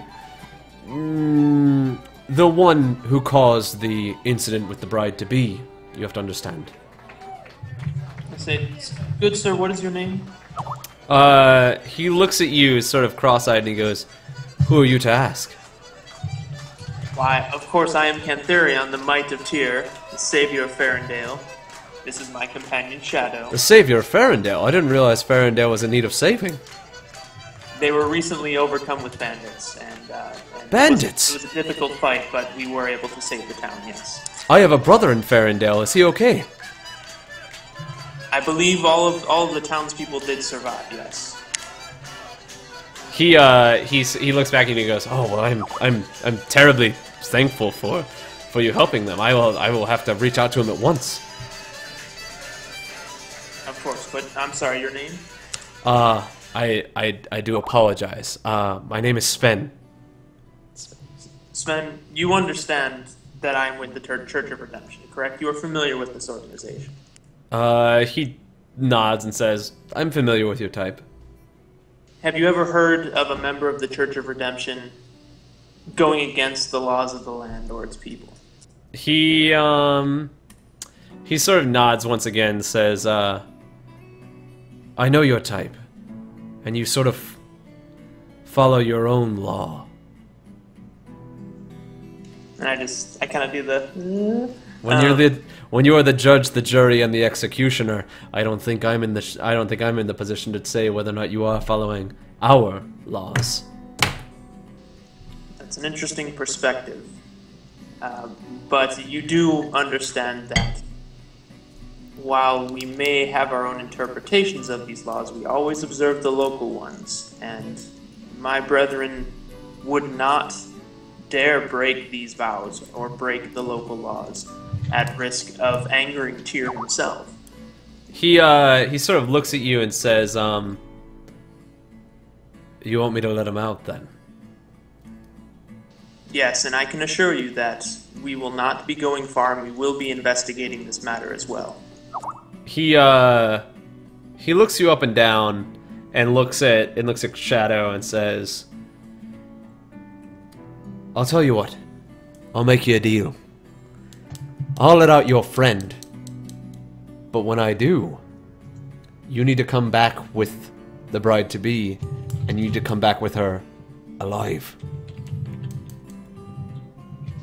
And I just look at him and I say, that is what we will attempt to do. I can make no promises, but I can tell you that I will take every aim towards that goal. He looks at Shadow and he says, "Can I trust this man?" I trust him with my life. And I just look at her like, I get a little wide-eyed, and I'm like, cool. He looks at you and he says, "Those are bold words." I have already trusted him with my life. He has proven himself worthy in battle. He looks to the other guard as if to ask, you know, can we in fact trust them? And then the other guard throws in the keys and he goes, "All right. You can have..." He looks through the paperwork. "Jacob." And then walks downstairs, unlocks the bars, and releases Jacob. Jacob, as he walks past the guard, sort of holds up his hand, and he says, "Thank you, Sven." And Sven's like, gives him a confused look. He's like, I don't remember telling you my name. And he sort of just waves his hand and walks off. But yeah, you busted. I mean, not really busted, I guess, but got Jacob out of prison. He's now with you and back to the tavern. Dun, dun, dun, dun, dun, dun, dun, dun. So, We're headed on our way there. back to the tavern. Do you guys head your way over here? Okay, so I'm gonna say that you guys probably could have shown up here in the time that all of this was going on with Jacob.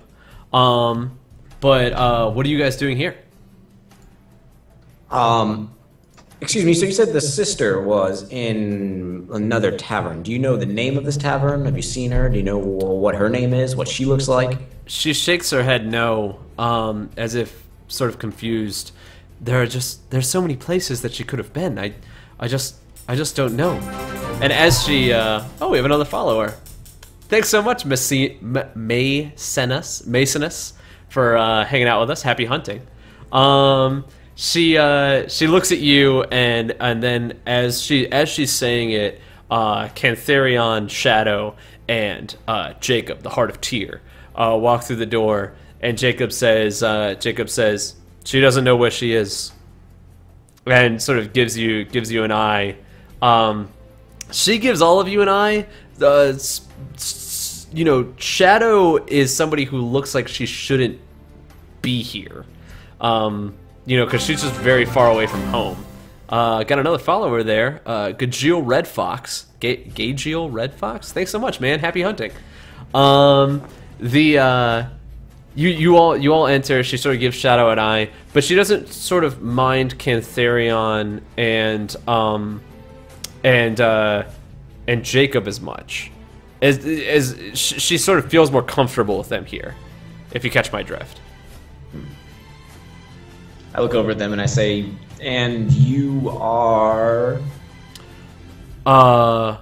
You may call me Jacob, the Heart of Tyr, he says. Oh, go ahead.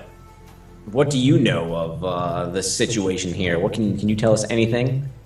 He I gotta get Jacob's character token back here. I'm not gonna worry about it right now. He looks at you as he sort of walks up, and he says, Actually, Venator, I was going to ask you if you had seen where she went. I knew that she wasn't going to be here, but I figured maybe you had learned a little bit more. I feel like you, at this point, probably know much more than any of us could have hoped. Jacob sort of walks in the middle of your party. He looks over towards Vincent and gives him a nod. He goes, Vincent, how are you feeling? A lot better now.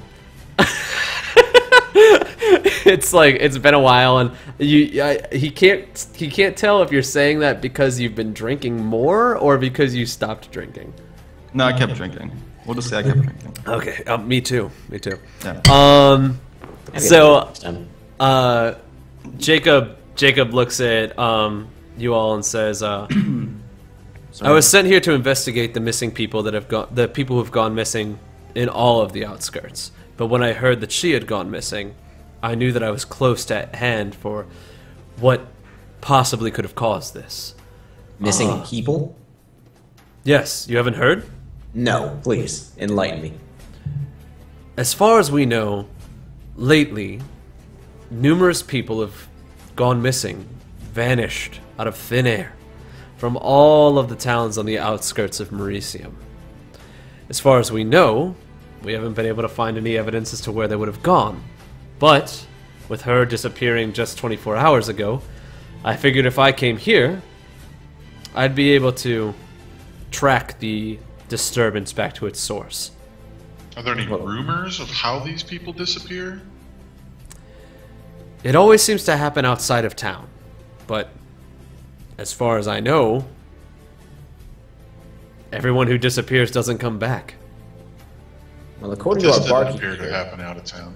I'm sorry, what? I was just saying, this doesn't appear to have happened out of town. As far as you know, where is she now? I don't know, but the barkeep seems to believe that the intended left upon her own volition. He looks back at you with sort of a smile and says, "And where do you think the intended went on her own volition?" Why, if I knew that, I would not be in this stupid bar. He laughs and he goes, he says, This one has a sense of humor, and I appreciate that." He catches your sarcasm. Sarcasm does not get by Jacob. He looks at you and he says, "I believe if she did have an intention to get away, and I believe if she did not intend or want to marry Mance, she probably would have left town. And if she left town and went missing, well then." He looks over to Cantarion and says, "You scratch my back, I scratch yours." Tyr does work in mysterious ways. Yeah, exactly. That's what I was going to say. The Say mind so. reader. Brother, do you have any thoughts on what our next step should be? Well, we have to ask ourselves this question. If she were to leave town and not want to be found, where's the last place that Mance would look?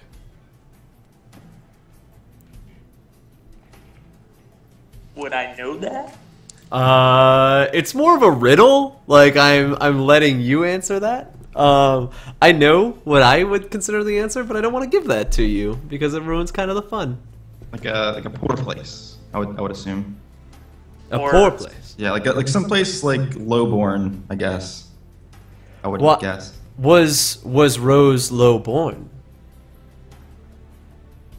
Yeah, so he'd be looking in those places. Wouldn't it more be like maybe like a hiding in plain sight kind of thing? Like she's still in town somewhere, but somewhere he doesn't know about. She's hiding under his bed. Oh, Creepy. probably not. Probably highly unlikely. Yeah, campaign over. Well done. GG. Well, she did have a sister apparently in town, staying at another unknown tavern. And then as far as places she could hide outside of town that he might not look, my only thoughts stray towards there was a troop of entertainers outside the gate when we came in. Oh yes, I recall them. Do you suppose they would have seen Rose then?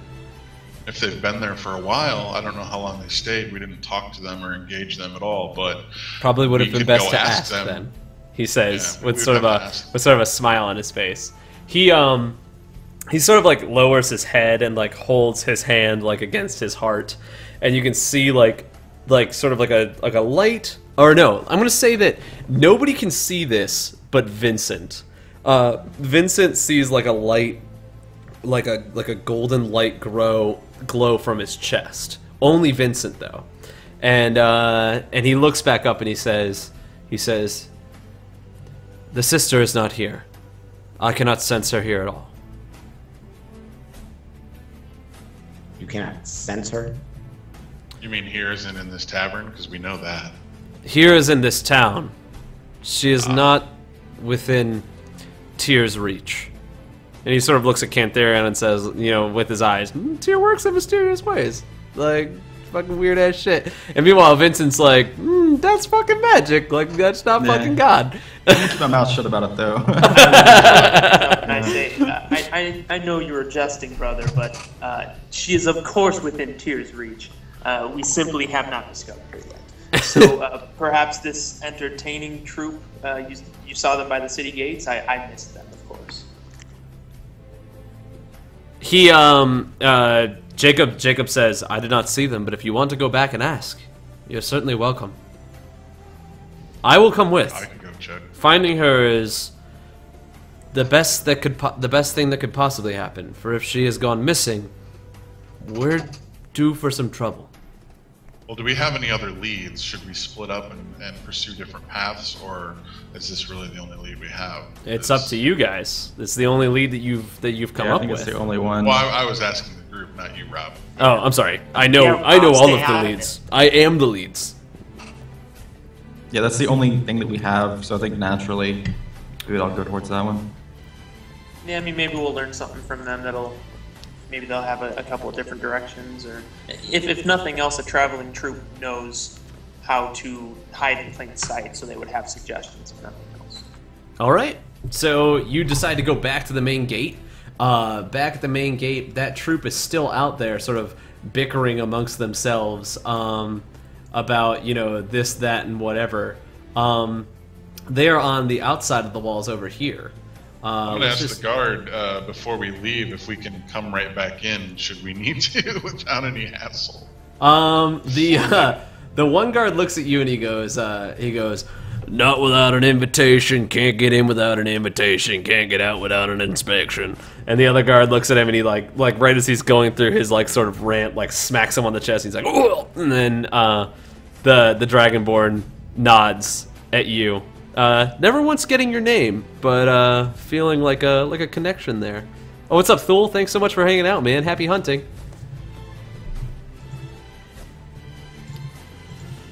So yeah, they let you go out and hang out with the entertainers out there.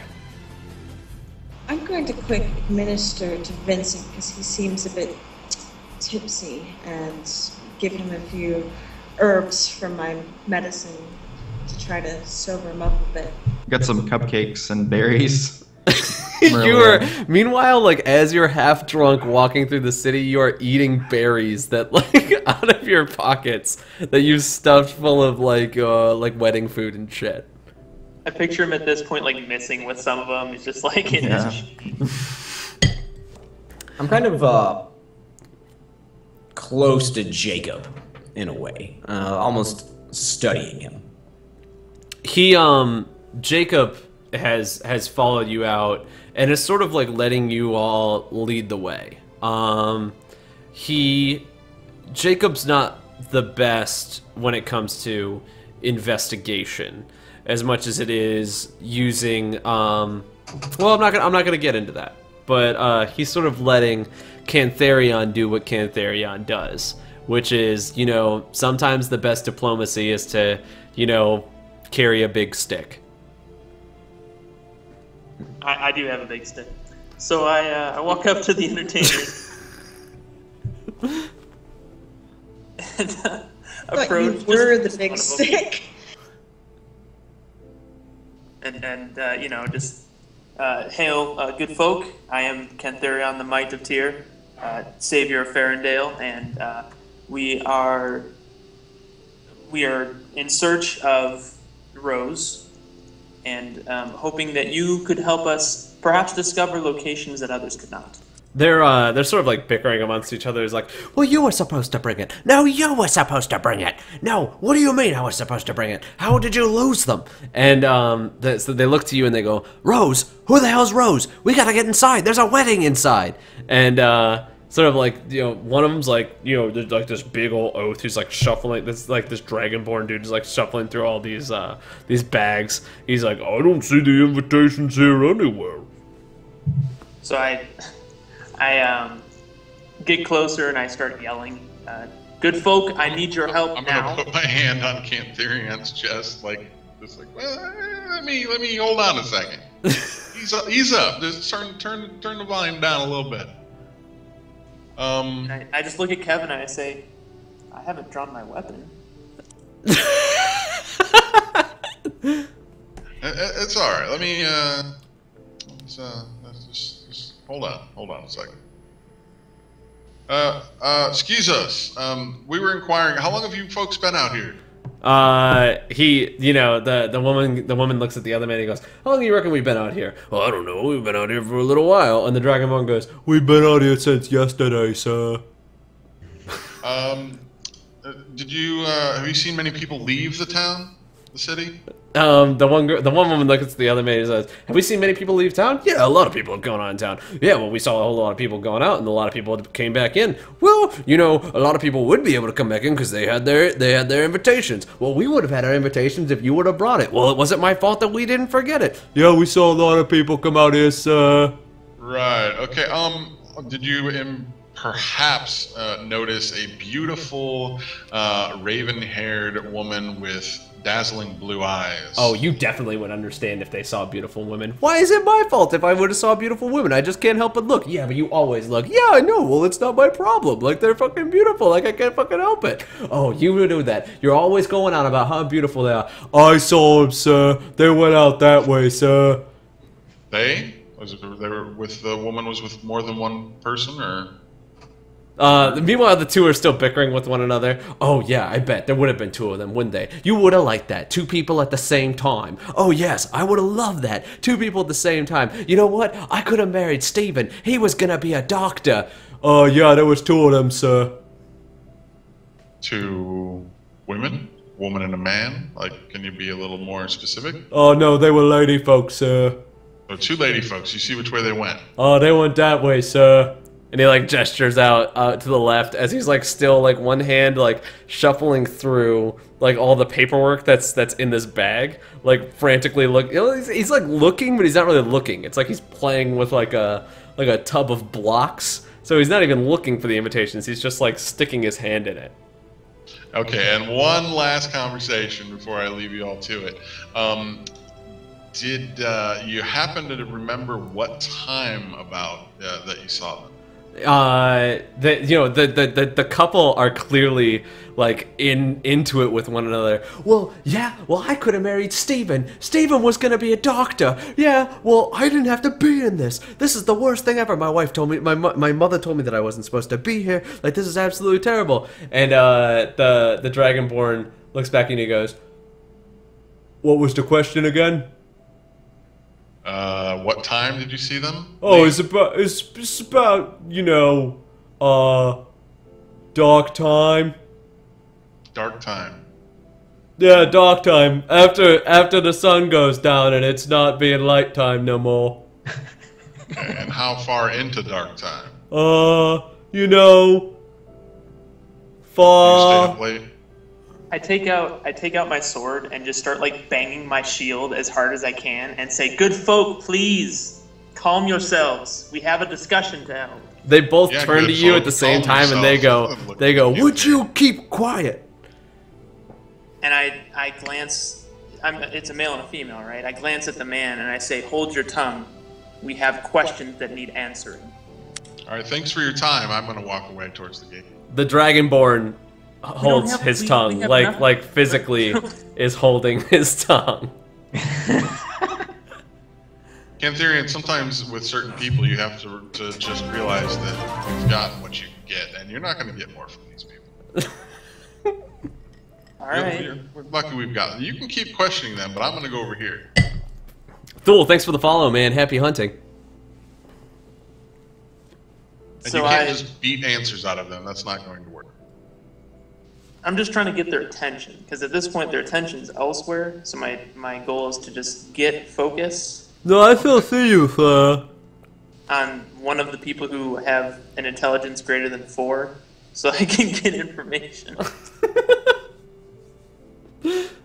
But yeah, do they just go back to arguing? I mean, like They I said, go I'm sort of trying back to arguing amongst themselves, and the Dragonborn's sort of in his own world, like sifting through the papers and like trying to find that invitation, or the three invitations. All right, so I just shrug and follow Kevin, and I say, "All right, now what?" I'm going to go ahead and tell Jado and Vincent and Venator what we learned. From what we can gather, they may have possibly seen a beautiful woman leave sometime in the night with being accompanied by another woman. I think that's our best lead right now, and they went that way, and I pointed the same. I assume he pointed like down the road. He pointed towards like into the woods. Like there's sort of woods all around this area. There's a road, but there's also like woods out there. So he pointed towards the woods. Hey there, One Eye. Thanks so much for following us, man. Happy hunting. Or Perhaps woman. The I don't know. guards would know what lies beyond there. What would be in the woods?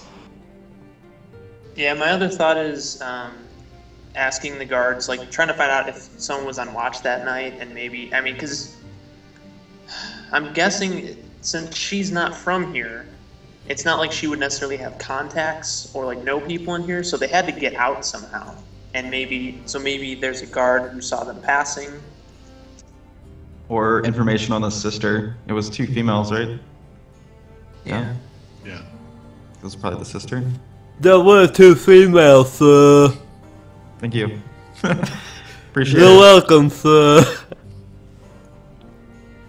He stops holding his tongue now. He's like he's grown weary of it. The Dragonborn guard. I'm gonna walk up to him. Okay. He And, looks at you and still says nothing.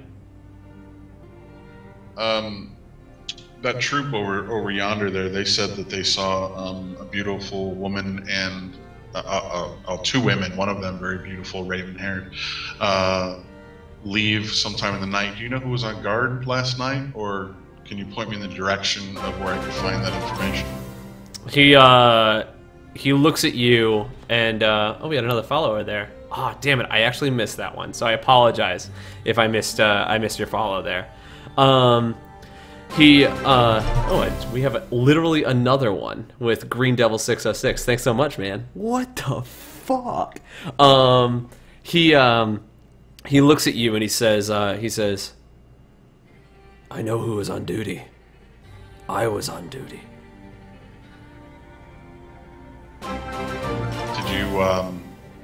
Did you see 2 women? Oh. I didn't see anything.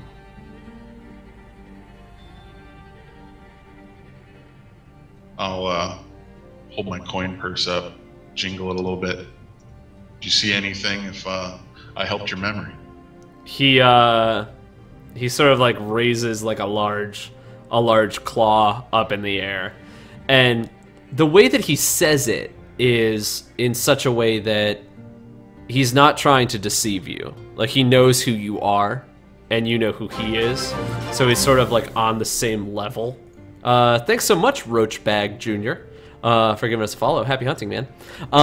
He looks at you and he knows that you're on the same level, and he says, I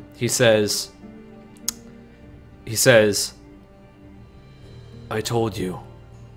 I didn't see anyone leave. Okay. Interesting that they saw someone leave, but you didn't. Not that I doubt you, big guy. Not that I doubt you. Tiny. That's the name. Tiny. All right. Do you know what lies yonder over by that tree line there? He looks over towards the woods and he goes, "The old town? I haven't been there in a long time." Is there anything to watch out for over there? Because we're probably gonna. That's where they said that they saw women going that direction. So. Watch out for? Yeah. Is there goblins or anything? Bad Bears, I suppose. Bears. Bears. Probably said, a couple of wolves out there. Goblins, no. Tiny said that he didn't see anybody. I want to make a perception check, see if he isn't telling the whole truth. Go ahead and do that right there. I'm gonna pull up the dice so I can so everyone can see your roll. 19. Oh damn, that's a good fucking roll. It's a Double good fucking 19s. roll. Turns out he's actually telling the truth. Yeah, he actually didn't see anybody. Okay. Good fucking roll though. Appreciate that. Well, I'm gonna nod at Tiny and thanks, and just gonna kind of shrug my shoulders at the group. And well, do you guys want to go towards the woods and see what we can see? Somebody else have a different idea? And I kind of look around and I say, do any of you perhaps have any sort of tracking abilities, or a direction is, and I just kind of smirk and I say, a direction gets you to the destination eventually, but I worry that we will lose a lot of time unless we have something a little more specific. Do any of you have? All right, so let's decide that. Who's going to be the head tracker? Who's going to be the person who decides where you're going to go? Yeah, I've got experience in the tracking department. Okay, so let's go ahead and do a roll. If the group agrees that you should be the one in charge. What is in 5th edition? What is used for tracking? What's Let's say is there survival? Is there a survival skill in 5th Yeah, edition? Yeah, that's a survival. Let's use survival. all right. Or no, dungeoneering is like when you're underground and shit, right? Yeah. I would say, what do you guys think? Survival or nature? Nature's like,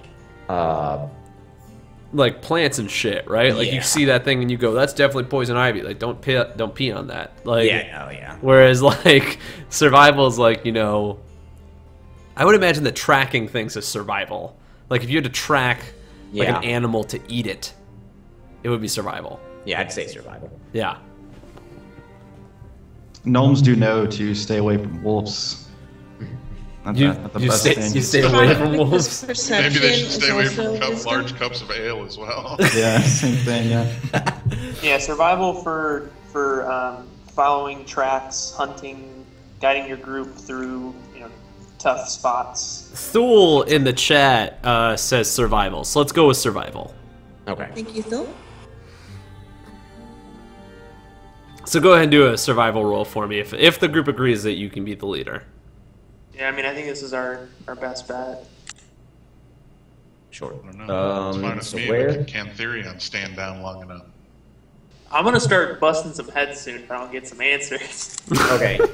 So what direction did they say that they were going off into? Towards the eastern Oh, that's side the- of town. I was asking the group. Oh, sorry. Oh, they Yeah, said they headed off towards the the street. eastern side of town, of course, towards the tree line there.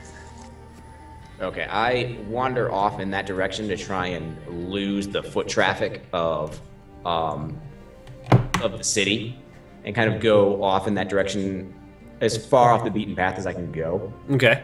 And then, we'll go ahead and make a survival check on this then.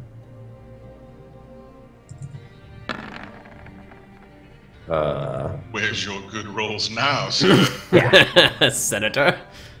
I got that 12. Ooh, that 12. I'm gonna say that 12 takes you out. Okay. You... Where am I going to put you? Because I had an idea for this. And, okay, here's where you're going to go. You're bad at tracking. He perceives that you're bad at tracking. You are going to go... +5. Jesus. Here. Do we I have actually... expertise in perception. Okay. So, you sort of follow them in a direction towards the woods. And you see that out there in the woods, that there is sort of like an older town. And inside the old town appears to be like a broken down tower. The tower sort of like draws your attention, and you go towards the tower and end up in this sort of clearing just outside of this, you know, busted up old silo. And that's where I am going to put all y'all motherfuckers. Bloody robe. Yeah, that's like the worst case scenario right there. So, what do you do? Can we actually see all, like, the robe and the blood? Yes. You can see that there does appear to be a dress on the ground, and there does appear to be blood coming from that dress. I guess we'll just go ahead and examine this then. Do we need to make any checks to... Well, actually, can I do a detect magic? Yeah. You certainly can. Would you say that was perception? What are you detecting magic on? Are you just trying to detect magic like in general around the area? Are you trying to detect magic on a certain item, or what are you trying to do?